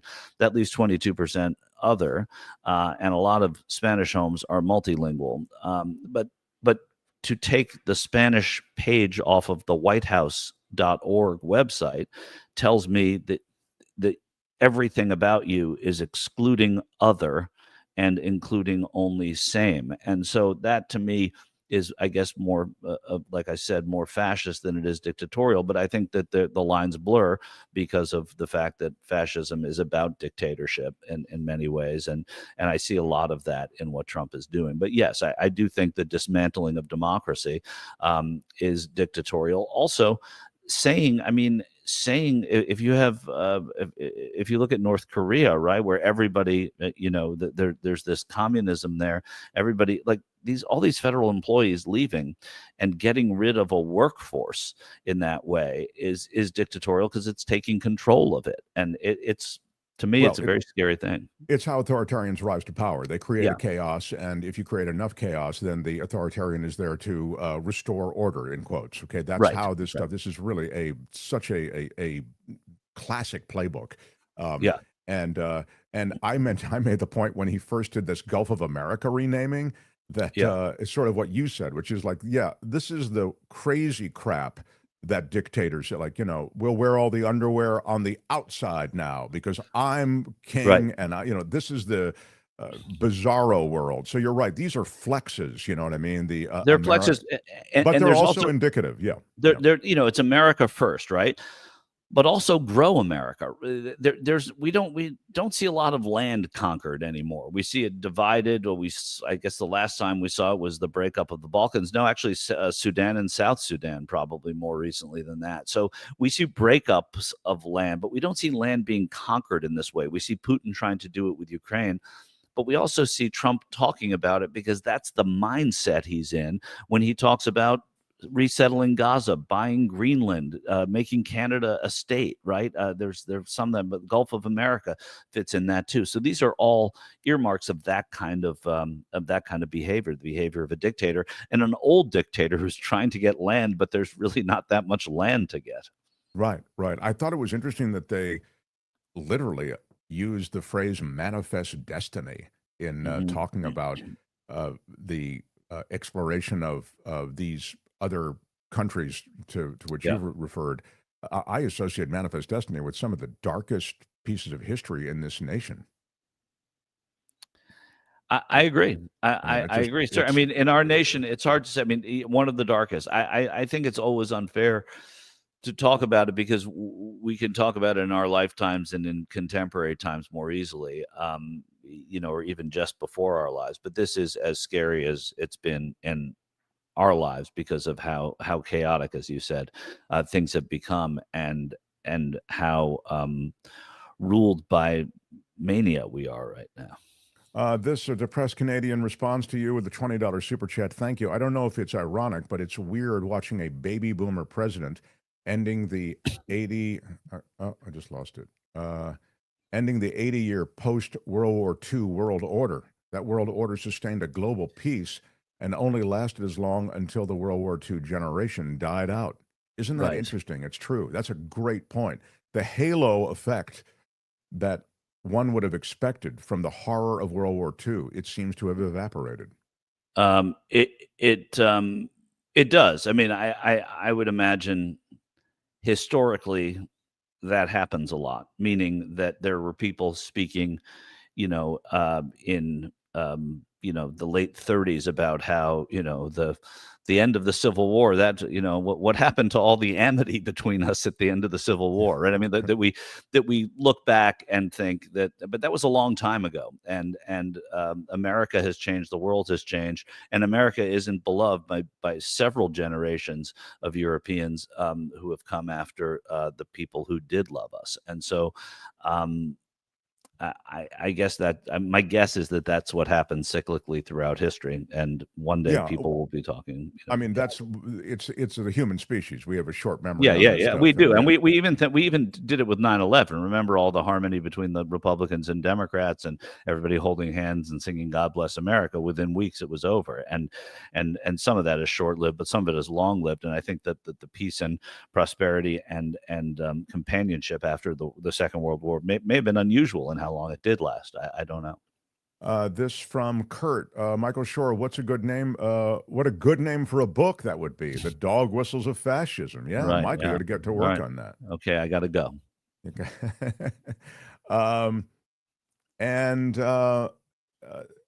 It's interesting that this is about the language thing. Randy says the ballots in Santa Clara County are printed in how many languages at this point? It is true. You don't think about all the different languages that are used in just a ballot, or and that's a key point. It is a key point. I mean, and that's part of what makes this country so cool. And not to mention the Native American languages that are used in many places in our country. And that brings up a whole different conversation than whether your ballot's printed in Tagalog or Korean. I mean, so they're all different questions about this, which made the whole notion of our not having an official language all the more compelling. This from Freedom. In time, the Trump media will lose credibility. We are seeing the same state media in other countries, and YouTube has replaced them. Yeah, I'm hoping that YouTube is a platform that will continue and not collapse to pressure from this administration. I mean, they seem to be going after everything else, but it is just worth noting, because Michael was talking about the reporters, and we were talking about the media generally, and controlling the media at the White House. There was a Russian state media reporter there at the White House querying Zelenskyy, even as AP isn't allowed on the premises. Right. We'll let TASS in there, but we won't let the AP in there. Exactly. Yeah, it's kind of it's a wild time. I want to quickly just touch on what's happening with your contacts in Washington. You speak to legislators. You get a sense for what's happening in Washington. Congress has pretty much been iced. I mean, they rubber stamped Donald Trump's picks for cabinet. He got through all of these very controversial picks, one of whom has been thrust immediately into the spotlight with a measles outbreak now in New Jersey to match the one in Texas. And even as RFK Jr. swore that he wasn't going to touch the vaccine protocols, now he's not only touching them, but he's canceling the vaccine protocol that generally is associated with coming up with a flu vaccine for next season's flu. These are routine meetings and also sort of routine aspects of keeping America healthy. I wonder if you can speak to how this is playing in Congress, and whether you're hearing murmurs of any sort of movement and pushback to the extent that they can. Yeah, I mean, members that I spoke to, to be honest, since I was last on the show, I had one call with a member of Congress, and it wasn't about policy or anything. It was about helping a friend get an internship for their kid, and what the process is for that. So I have no idea. You couldn't leverage that to get some information for this goddamn show? I did. It was such a quick conversation. that this member of Congress said. I mean, they were in the middle of votes and everything, so I didn't really. It would be unfair to say that we talked briefly about stuff, but nothing. I didn't get anything.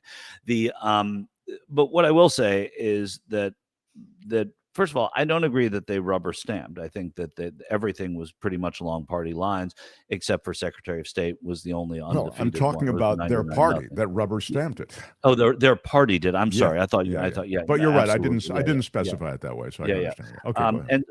But I think that it is one thing that they know they have to do in Congress now is message better on the Democratic side. And that may seem like, yawn, right? And it is. There's a big yawn to that generally.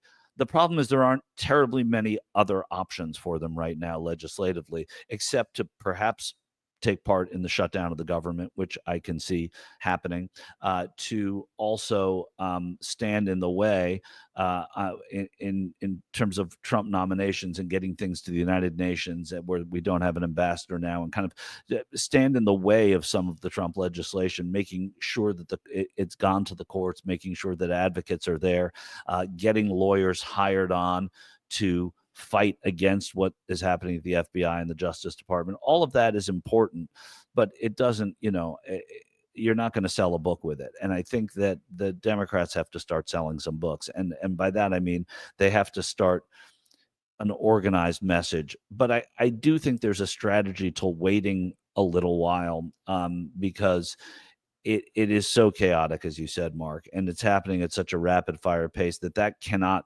persist. To this degree, anyway, it will persist, but it won't persist to this degree. And I think they're trying to strategize about it. It's been 5 weeks or so since the man was inaugurated, and I think there's time yet to do that. But they've got to get their message better. Just looking at some comments on the way out here. A question for Shure. In the remake of Ludicrous Anxiety, does Trump play the governor and Musk Hedley Lamar? Make it stop, please. That's from Peter Newton. Yeah, that's pretty good. It's Ludicrous Anxiety. It's a high anxiety Mel Brooks joke. Also a Blazing Saddles characters. I like it all. A lot wrapped up there. It's a mess. And this from Ryan with a $10 euro. I work for EUCOM, EUCOM. And believe me when I say Ukraine hasn't the manpower to dislodge the enemy from their entrenched positions. Are we to start World War III? This is what I was talking about in the first hour as well. I mean, I thought the Ukraine people, army, nation needs the Americans. I mean, without the Americans, I see a much grimmer future. I agree. I agree. I don't think they would ever say that, and I think that Europe is listening to that comment too. And I think everything has a purpose, and so I think when you hear something like that, there's a reason it's being said. And the last comment from Depressed Canadian with a $10 super chat. Thank you. I'm depressed because McDavid has been slumping since the Four Nations, Michael. I guess we'll do our 48 seconds here. This is 48 seconds of sports. Go ahead. Right, which I was, well, first of all, Mark Thompson went to a hockey game since we last met. Yeah, I did love it. I loved it. Yeah, I really had a good time. Connor has been slumping. The team looks terrible, and they've got goalie issues, and a week from Monday we have a trade deadline. So it's all exciting, and I wouldn't worry about McDavid slumping. Everybody does, and they're going to be I think they'll be okay, but they may need to look at a goalie. They may need to try and get maybe Binnington, and that made McDavid happy. Luis says, Michael, which happens first, Ovi conquering the NHL all-time goal mark or Putin conquering Ukraine? It's not Ovi's fault that he's Russian. The grade 8 is going to do it. He needs 13 goals, maybe 12. Luis, I'm not 100% sure, but I think he's going to do it. And man, I hope he does it before the actual takeover happens with Putin. I think he will, and nobody holds it against Ovi that he's Russian. He's a damn good hockey player, and he has fun. Michael, I wish we could talk to you all morning. But well, I do too, but I have to go return my air filter. So, Michael Shure, thank you, everybody. And thank you, Michael. Thank you, everyone who made Michael's appearance happen. Very, very cool. I love my Michael Shure. The Mark Thompson Show. All right, Matt, you're the boss of all of us today. You took the producer's chair because Albert is away. Generally, we would do some news. We do a turbo newscast, and then we'll get into the Culture Blaster. On Fridays, we do some movie reviews. But before we get to that, I am going to tell you about my newest love affair. My newest love affair. I am drunk with love for my plumber. What? I know. I didn't think it was possible either. They're called One Day Rooter and Plumbing, the number one, and then Day Rooter and Plumbing. So onedayrouterandplumbing.com. Now, here's the deal. If you know somebody in Southern California, in Los Angeles County, or in Orange County, LA County or Orange County, you need to call them and tell them to get with these guys. And here's why. We interviewed 5 different plumbers for a job that we needed at the house. It was a big job, okay? These guys tried to get the job such that it wouldn't be as expensive for us. They were looking for ways to save us money. No other guys who bid the job tried to do that. And then they were in constant touch with us about when they were going to come. They were prompt. They were less expensive than anybody else who bid the job. And the job's done perfectly. They showed us with cameras, and you will love these guys. So we really did fall in love with them. Courtney fell in love first, and then I fell in love after Courtney. So you must contact One Day Rooter and Plumbing. If you do live in LA County or Orange County, take advantage of a discount that we've got going right now. And that's a 10% discount if you mention this show. Again, onedayrouterandplumbing.com. And you can email them if you want. It's info@onedayrouterandplumbing.com. Or call them 626-702-0202. 626-702-0202. Now, if you mention our show, you get 10% off, but they'll give you 5% more off if you're a senior, military, or first responder. So total of 15% potentially. Again, if you don't live in LA County or Orange County, call somebody who does and tell them to get in touch with One Day Rooter and Plumbing and at least take advantage of this discount, okay? They do, water leaks, drain leaks, gas leaks. They do it all. No job is too small, they say, or too big. And they're a family-owned and operated business. I love these guys, Bob and Josh. Definitely reach them. onedayrouterandplumbing.com. Mention The Mark Thompson Show. The Mark Thompson Show. All right, I want to get to Kim's news, then we'll get to Snyder, the Culture Blaster. Thanks, everybody. I know it's been a wild day indeed. We started the day with this bizarre Oval Office meeting. I have a feeling that there'll be many more bizarre Oval Office meetings in the months and, sadly, years ahead, but we'll try to follow them all for you. Next week, we're going to be slicing and dicing a little bit more. This all just, of course, hit. The wave crashed right before we went on the air. Mm-hmm. And speaking of waves crashing, I've received additional emails about telling the story about how Kim rescued her son. I will not do that today because we're running behind, but I promise in the future, this story, which has really ended up being, I would say, lore. It's now getting into the lore of the show. Kim, we love you. We love Jacob. We love your family. We love the fact that it had a happy Hollywood ending, and you were part of it.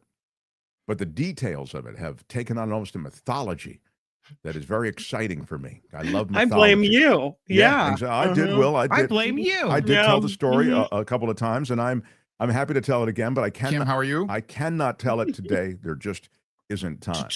Yeah. Kim? Yes. With that too lengthy a preamble, let's get some turbo news. Mark Thompson Show.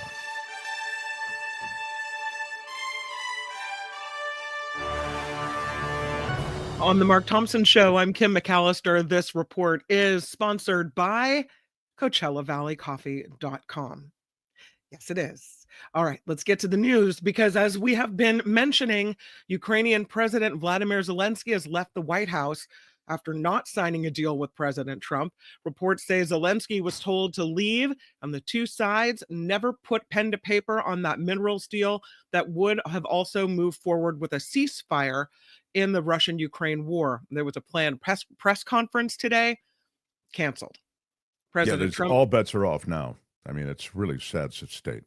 And President Trump says Zelensky can come back when he is, quote, ready for peace. The president's statement came after this tense exchange in the Oval, where Trump told the Ukrainian leader that he's just not in a position to negotiate. So, Pope Francis's condition has worsened. In an update Friday afternoon, the Vatican said the Pope had a sudden worsening of a respiratory condition. Francis was put on non-invasive mechanical ventilation, that's life support, after an isolated attack of a bronchospasm that caused him to vomit with inhalation. The Vatican says further days of clinical stability are needed to clarify his prognosis. That does not sound good. The Trump administration's mass firings of federal workers being paused following a U.S. District Court judge's ruling. The ruling says the firings were probably illegal, although it doesn't reinstate workers who have already been dismissed. More than 24 Mexican cartel drug lords are being extradited to the United States. Mexico's attorney general confirming extradition is underway for 29 cartel figures currently in Mexican jails. Yeah, this is all part of the effort that Mexico has to, in some way, shall we say, mellow out the relationship between the U.S. and Mexico. Yeah, and that's one of the things that, they are hoping they can offer to somehow, again, get to a better place in terms of these the adversarial footing that Trump brought to the relationship with Mexico. As you mentioned earlier with Michael Shure, English will be made the official language of the United States by President Trump today. He is expected to sign an executive order stating such. The U.S. has never had an official language in its nearly 250-year history. That changes apparently today. Iowa lawmakers voting to eliminate civil rights protections from transgender citizens. The state made gender identity a protected class 18 years ago, meaning transgender people were shielded from discrimination in employment, housing, education, public accommodations. But yesterday, Republican lawmakers voted to revoke those protections. A majority of Americans say their paychecks are just not keeping up with inflation. According to a survey from CBS YouGov, 77% of Americans say they can't keep up with these rising costs. A majority of respondents, 62%, said they only have seen prices go up in the last few weeks, not down.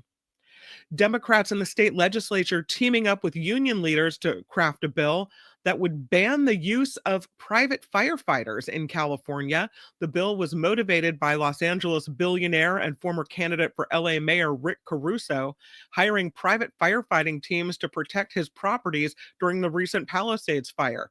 So if this is passed, the bill would make public fire hydrants off limits for private fire companies. The union is arguing for stricter action. Leaders say they want private fire crews outlawed entirely here in California.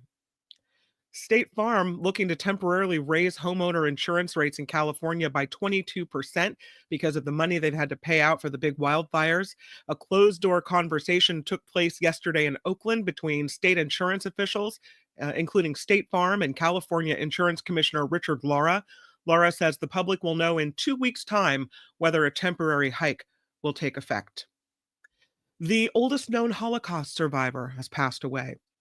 Rose Garoni passed away in a New York nursing home Monday at the age of 113. Wow. She endured both German and Japanese oppression during World War II, afterwards moved to the United States. She worked as a knitting instructor and in New York, and eventually opened her own store in Queens.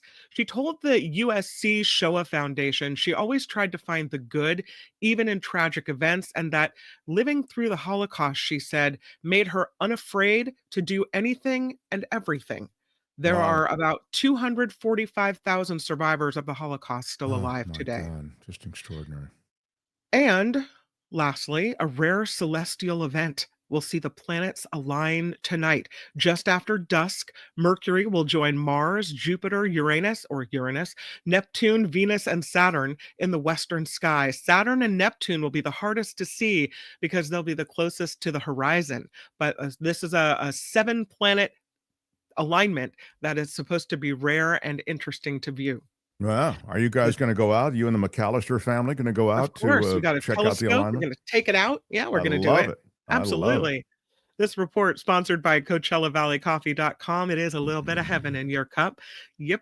The tea, the loose tea, I love. Mark says it's the best coffee that has ever passed through his lips. Yes, that's true. Wow. I know. I love the way you I put just it. like the way you said it. It sounded so romantic. Well, you know, Yeah, the that's great. Coachella Valley Coffee discount for the Mark Thompson show. Oh, there it is. It's exclusive. When you get to the website, CoachellaValleyCoffee.com, and you get things in your cart and you're checking out, make sure you put Mark T, no spaces, and get your 10% off. I'm Yeah, Kim absolutely. McAllister. Put that coffee down. All right, sorry. And buy we it gotta- tomorrow, not today. Mhm. Right? Yeah. I'm The- Kim McAllister. yeah. This is The Mark Thompson Show. The Culture Blaster is next. After this brief break. The Mark Thompson Show. Smash it with your iron rod. Who's Mark Thompson? Hey, which one of you is Mark Thompson? What he's got going here is a situation. It's unbelievably offensive. Put up your pants, my man! Pull up those pants! Ralph Nader just sent me a book. Did he send you one too?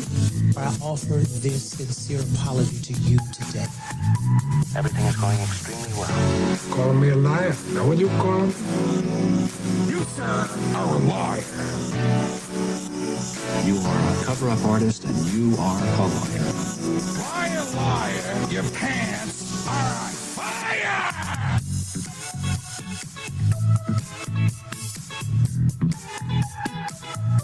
Google told me. Can you let him finish, sir? It was wrong, it was stupid, and I'm trying to be a better person. No. I'm gonna tell you what I think. What are the porn stars doing? Do you have a secret now? Isn't anybody but a weed? 100% effective, how about that? Say what?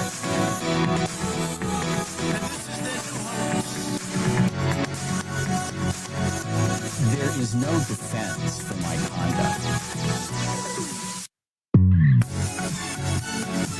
I misspoke. I stand corrected. And I wanted to apologize to the Asian community, the Asian American community.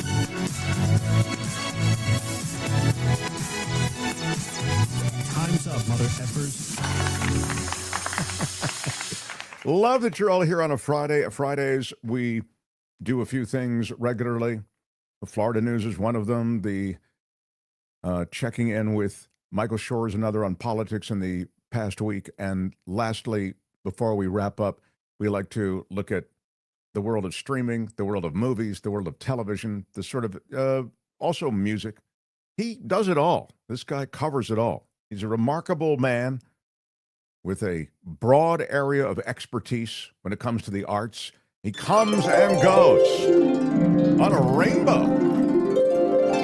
The great Michael Snyder, the Culture Blaster, everyone. Hey, hi, everybody. Mark, Kim, Albert, wherever he is. I don't know, Tony. It's new no, Albert? Matt is your North Star on today's show. Okay, so get it together. Okay, Matt well, is filling in for Albert. Hello to Matt. You know, with apologies to Kim and the 7 aligning planets, the real celestial event this weekend will be the Academy Awards.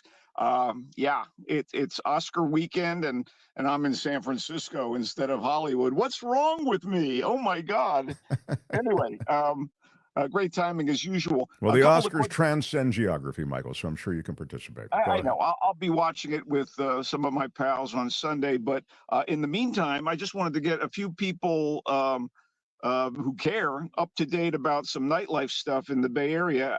The annual Noise Pop Festival in San Francisco, which kicked off on February 20th, wraps up on Sunday. And I caught my pals, the Flamin' Groovies, and a terrific Sacramento band, the Losing Streaks, at the 4-Star Theater on Clement last weekend.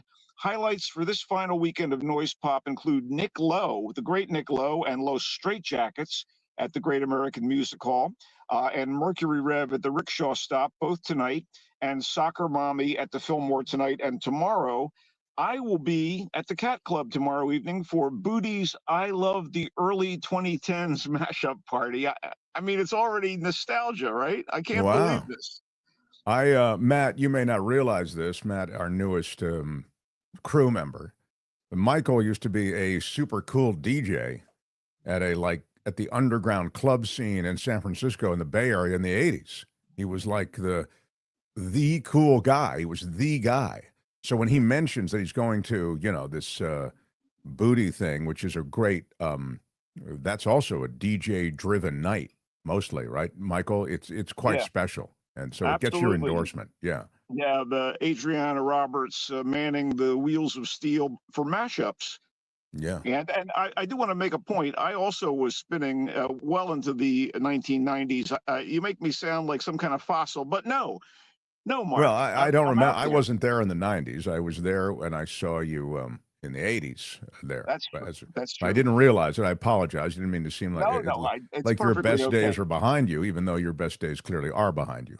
All right, go ahead. But speaking of the past and the present and the future, my friend, the fashion designer Alicia Amnesia, has a new storefront on Sutter for the very cool Punk Majesty line of slogan-bedecked clothes and stuff. But she also has a very cool photo exhibit up with select images from the glam rock photographer Lee Black Childers, including some rare shots of Bowie and Iggy, and punk rock shots by San Francisco photographer Ruby Ray. Worth dropping by tomorrow, Saturday, and checking it all out during business hours. And speaking of business, shall we get to the movies at hand? Yes. Fossil, you mean like someone who has not upgraded to video? Just give me the truth. The reason Michael doesn't come on with his video live is because he's got a lot of notes and he's working off those notes, and he's just more comfortable not having to look.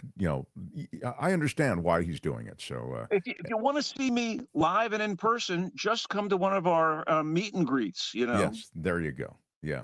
Anyway, new movies.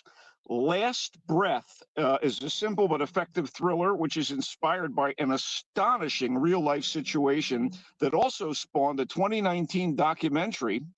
It's a rescue mission to save deep-sea diver Chris Lemons, who was stuck 300 feet below the surface of the ocean during a storm with a limited supply of oxygen left in his tank. Oh, my God. I mean, we're privy to some pretty intriguing prep work, too, for these daring divers who, in this case, were working on repairing an underwater pipeline below the North Sea.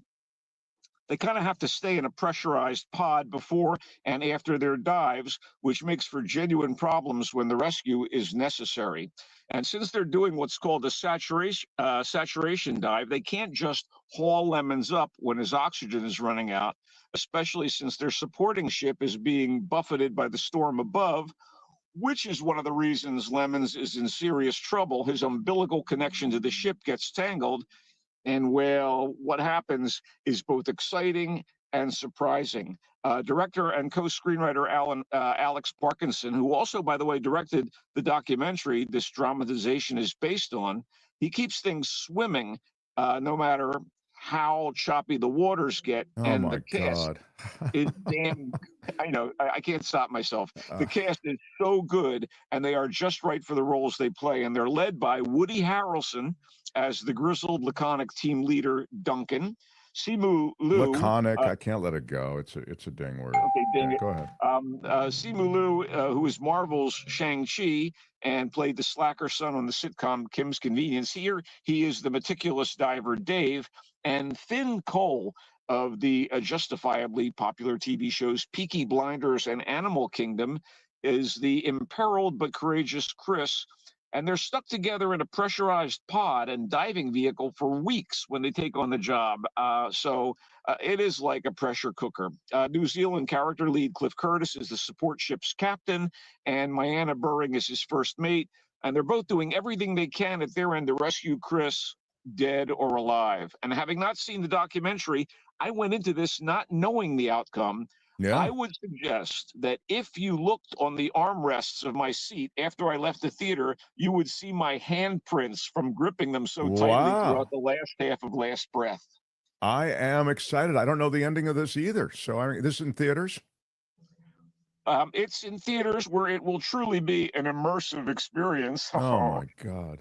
But it's sure to be entertaining when it reaches streaming, and that'll give you the added benefit of pausing the video if you need to catch your breath. Yes, of course. I thought Last Breath was really good, Of Kind. Great. Okay, it's actually a pretty good weekend for movies. Inspired by the real struggles of veterans returning to the States after fighting in Afghanistan, director Kyle Houseman Stokes and his co-screenwriter A.J. Bermudez made My Dead Friend Zoe, which sounds like a horror comedy and, in fact, has a few chuckles here and there, even if it deals with a very dark subject. Sonequa Martin Green of Star Trek Discovery and The Walking Dead plays a U.S. Army vet named Merritt, and she's back from Afghanistan and having a very hard time readjusting to civilian life. She's really balky at group sessions meant to help military men and women dealing with PTSD. She's surly to her mother, and she's clashing with her grandfather, a decorated Vietnam vet living alone in the family's longtime lakeside house and starting to show evidence of early-stage Alzheimer's. A major reason for Merritt's issues is the ghostly presence of her dead BFF from her Army unit, Zoe, who was like kind of a cynical Jiminy Cricket, spouting snarky comments that contribute to alienating Merritt from everybody in her life, including a potential boyfriend. So the reason for Zoe's presence is at the heart of Merritt's attitude and her disassociation from everybody dear to her. And Houseman Stokes allow the revelations to kind of slowly give the entire picture over the course of the movie.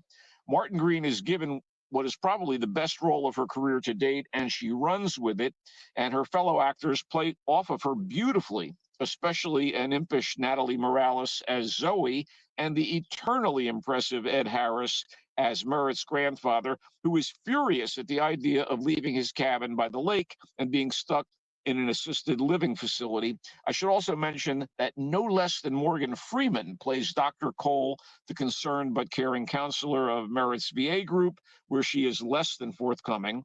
The reliable Gloria Rubin is on board as Merritt's frazzled mother, and Utkarsh Ambudkar, co-star of TV's hit sitcom Ghosts, shows up as Merritt's possible love interest. My best friend Zoe, I mean, it has moments when the interplay between Merritt and Zoe smacks of two goofy girls buddy comedy, but at its heart is a serious gut check into how we survive tragedy and cope with grief. It is in theaters, and it's a very good film. It's My Dead Friend Zoe, it's called. Right. Yeah. Okay. My Dead Friend Zoe. What did I call it? You just, at one point, you just said My Best Friend Zoe. So I just My best dead friend Zoe. How about that? Does that work for you? Well, look, I'm just trying to be true to the material, okay? Yeah, I these are appreciate artists. the help. I seriously do. Okay. Anyway, let's move on because there's another decent movie out there, and this has kind of a dazzling cast. I had fun watching Riff Raff, which also addresses death and family conflict, although it does so in a more overtly comedic way than My Dead Friend Zoe, and in the context of criminal activity. So the central figure in Riff Raff is Vincent, who has left a life of crime. He wants to live happily with his second wife, Sandy, and his adopted son, DJ. So they're at their own cabin in the woods to celebrate New Year, when who shows up unexpectedly but Rocco, who is Vincent's disaffected son from his first marriage, along with Rocco's pregnant girlfriend, Marina, and his mother, Ruth, who is Vincent's first wife. And so why are they there? Well, Rocco did a thing, and that thing has put a mob boss and his gunman on Rocco's tail for revenge. So the pot is boiling, and to sweeten the stew, the actors are the highest quality ingredients. Vincent is played by Ed Harris. That's right. This weekend. Wow, Ed Harris getting a lot of work done this week. What's an Ed Harris double feature? And here's the craziness. He actually plays a patriarch with a cabin in both movies, but these are very, very different films. That coincidence aside, the cast also features Bill Murray and Pete Davidson, the SNL alumni comedy team you never expected, as the mob boss and the gunman. Jennifer Coolidge as the perpetually drunken and disgruntled ex-wife Ruth, That's definitely in her sweet spot. Louis Pullman as the luckless Rocco, Gabrielle Union as the perplexed second wife Sandy, and narrating the story while living it, Miles J. Harvey as Sandy's pudgy, affable son DJ, who seems to be treated by Vincent with far more loving kindness than Rocco ever got from dear old dad. Dino Montiel directs them with competence as they give John Polano's okay script what they can. Look, Riff Raff won't win any Oscars, but thanks to the performers on screen, it kept my attention and gave me a few laughs. It seems like a likely candidate for home streaming if you like the sound of it, but it is in select theaters. Let's see if we can squeeze in one more movie. And that movie is really pretty damn good as well. It's called Cold Wallet, and I enjoyed it with fewer reservations than I had towards Riff Raff. It's a smart thriller inspired by true events, of course, all about a scruffy trio of working class types who decide to invest in cryptocurrency and get rich quick, but they lose their precious investments when the Bitcoin they bought goes bust. They then figure out that the head of that crypto outfit, who purportedly died, is in fact alive, and they decide to go to his remote mansion and force him into giving back all the money he stole from them and the rest of his investors by unlocking the money with the digital key that he is coveting. So the bastard who orchestrated this scam is a weasel, and he won't give up his ill-gotten profits easily. And the conflict between the three home invaders and this crypto kingpin escalates, and he tries to play them off one another. The trio is played by Raul Castillo, kind of a hothead. He's the one waving a gun around. Melanie Diaz, who is the member of the trio who decides that it would be a good idea to chase this guy down and get his ill-gotten gain back. And Tony Cavallero, he kind of the muscle, nice guy. He works in a gym. He's got a spiritual side, so he doesn't want to hurt anyone. And that anyone is the slime ball played by Josh Brenner. Great piece of casting there, too. The director of this thing, Cutter Hodiern, did a great job. I thought the screenwriter, John Hibby, navigated a lot of the confusion about this kind of economic interaction and the nature of crypto and blockchain and the rest. It's not all that clear, but it kind of doesn't matter because Cold Wallet just kind of kicks ass. I really enjoyed it. Oh, wow. It is in limited theaters right now, but it'll stream this weekend as well. So you can go to various video on demand outlets and watch Cold Wallet, produced, by the way, by Steven Soderbergh. Oh, isn't that interesting? Wow, Soderbergh's just so wonderful. And he did a good job in terms of selecting a movie that probably wasn't on everybody's radar and probably didn't cost a lot to make, but had a lot of punch. So that's the movie scene, man. Yeah, Cold Wallet is that movie about the crypto and having to get the crypto code, and Michael really liked it. So just hang on tight. It's a great ride. Produced by Steven Soderbergh. Riff Raff is that Ed Harris film, one of two that Michael has mentioned in his run today. It also has Bill Murray and Pete Davidson in it. He really liked it. He thinks it's more laughs than the movie that probably wasn't designed to have a lot of laughs, as Michael says, which was the My Dead Friend Zoe, which was inspired by veterans returning from Afghanistan. A dark subject, a few lighter moments, though. And Michael liked that. Again, Ed Harris is in it, but also Morgan Freeman. There's some high-profile actors associated with that one. That's called My Dead Friend Zoe. And finally, he really liked Last Breath, which is a true story, or at least based on a true story. Woody Harrelson is in this one. And Michael said it's riveting. He didn't say riveting, but that was the implication of his review. I'm excited to see that. That's in theaters, but Michael says it will very well end up streaming soon, and that might be a better way to digest it. So I actually think the immersive nature, as I said jokingly, of a theater would probably be a skosh better than watching at home, because you're trapped with this guy 300 feet below the surface of the North Sea. But you know what? It'll play well at home. It really will. All right. I mean, if I can see it in the theater, I'll try to. Yeah. Yeah. The anything else on our way out, Michael? Sure. Michael's a big San Francisco guy, as you can tell. Big Warriors fan. The Warriors signed Jimmy Butler, right? Isn't he a force? Let me tell you something. I was opposed to it because he's always been a disruptive force on previous teams. He gets disgruntled after time. At least that's been the history that Jimmy Butler, who is a very talented basketball player, is strong in the paint, will get fouls called, and go to the foul line, something the Warriors haven't been very good at. I didn't think this would be, a perfect addition. They're 7-1 since he joined the team. Winning has a wild way of chilling everybody out. He's fit right in. They gave him a contract for next year as well. Steph went off last night, over 50 points. I saw it, 58, I think. Incredible. Yeah. I think 11 or 12 threes. It was a show. It was a show to Michael, watch. we love you. You can read more of Michael Snyder at thevoicesf.org. He's a San Francisco kid. Thevoicesf.org has a lot of his musings beyond just the world of movies and streaming and music. But enjoy the weekend, Michael. Happy Oscars to you. He comes and goes on a rainbow. Bye-bye, Michael. And that is a farewell. Wow. Hard to believe, Kim. It really is hard to believe. The Mark Thompson Show. We've reached the end of this madness. Matt, congratulations. I thought you performed beautifully. We have a lot of people to thank still. Trevor Starr in Hollywood, quickly, 1010, that wasn't diplomacy. That was dementia we were seeing in the White House meeting today. Yeah. Certainly wasn't diplomacy. I don't know what it was, but it was aggro masculine flex that J.D. Vance and Trump are doing. I've done a Mark, once we find and take control of the weather-making machine, we won't need Noah.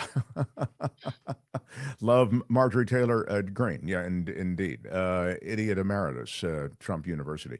Yeah, it is.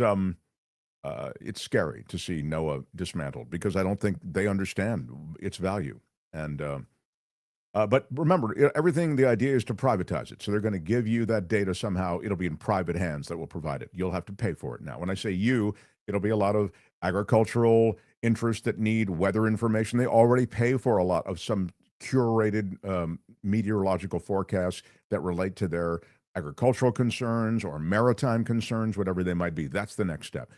Billy Joe Lara Sr., Joe's Junk Removal with a $10 super sticker. Right on. And thank you. Appreciate that. Love this. Thanks, Mark, for not reading that. Integrity matters. I can't.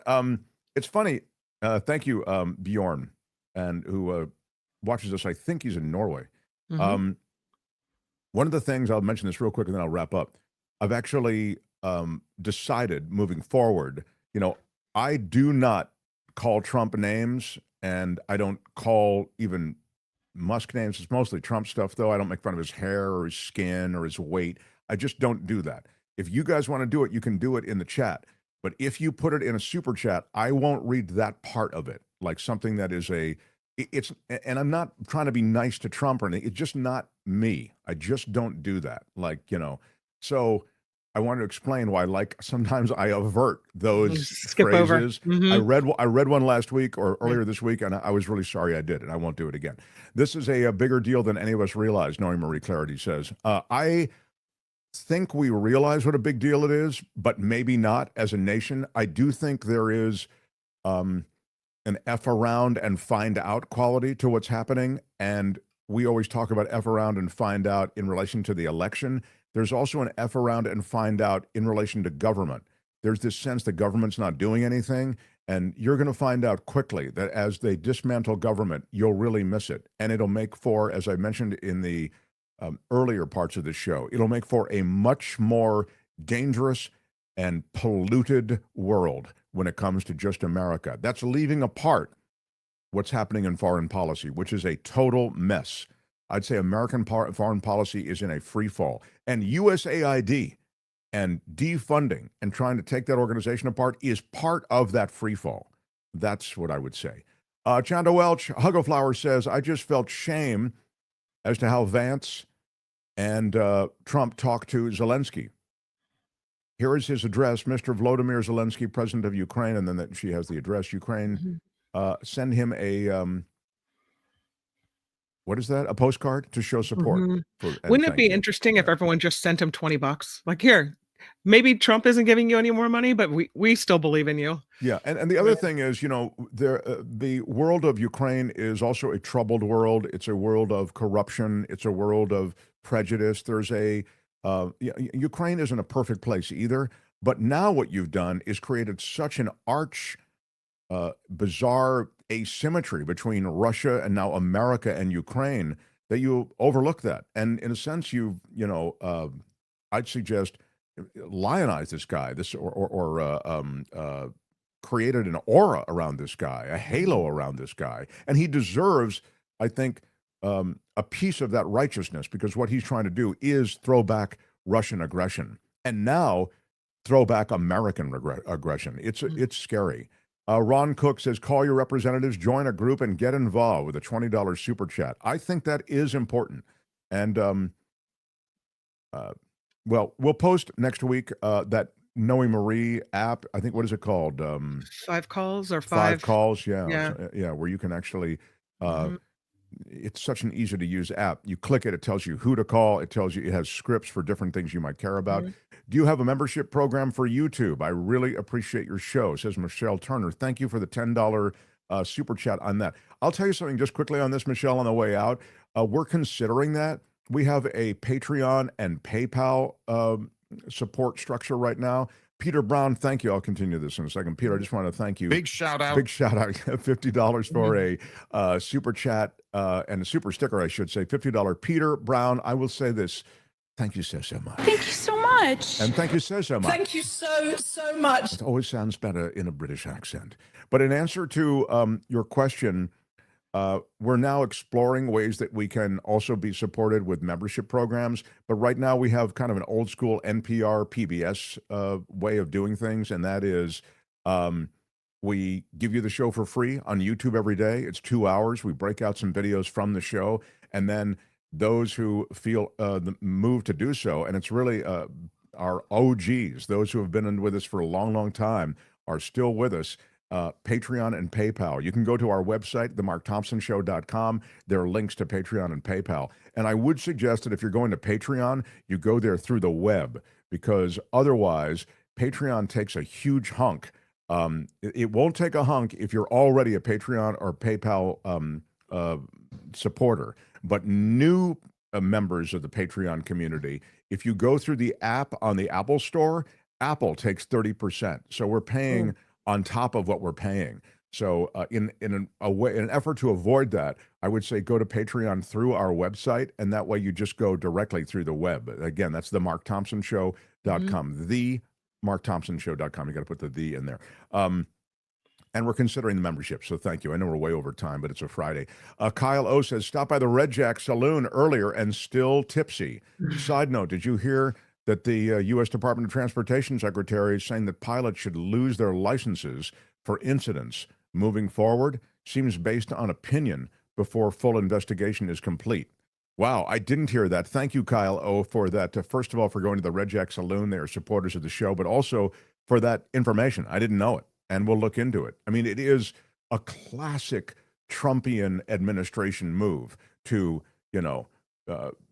make a decision and threaten before you even know the facts of a situation. When they had, just pertaining to that accident and pertaining to the first accident at DCA at Reagan National Airport, you had Trump coming forward right away and saying what? That was DEI. I mean, he had no information at all to what happened, and he was saying that. So it's very much in keeping with this administration to make these pronouncements and make these threats before they even know what the details are.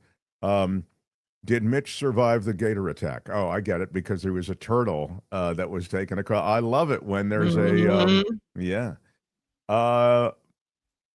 blaming Ukraine is like blaming the rape victim for fighting back, as Adam. Yeah. And Murphy Rowan with a $2 super chat. OG shout out. KGO in exile lives on. Yeah, those who came to the show from the very beginning. We had shirts made up. It says KGO in exile, actually. Yeah. Depressed Canadian finally says, I don't know if it's ironic, but it's weird watching a baby boomer president. Yeah, we did this already. So I will wrap up. Who decided to light Trump with a low underneath light for his portrait, the Press Canadian says. Yeah. Actually, I like the lighting on his. I don't love the portrait, but I think the lighting was good. I was waiting for a PTSD pun at the end of that review. This movie won't leave you shell-shocked. Yeah, you know, he really worked a lot of puns in the Culture Blaster today. The Press Canadian, we need to get you, I think we need to make the Press Canadian part of our crew also. Honestly, The Simpsons called it when the town destroys the observatory to stop finding meteors. Yeah. Wow, that is a great, great call. I mean, there is a wanton disregard for information, for responsibility, and for diligence in this country. It's happening at an institutional level. I hate to be that guy wagging the finger, but bad things ahead, I'm afraid, my friends. And now, if you would, I'm Shadow. Shadow Stevens for the Mark Thompson Show. Bye-bye. Kim is doing the After Party Live over on the After Party Live channel. Bye-bye. We are out of time, indeed. Have a great weekend, everyone. Thank you for your support.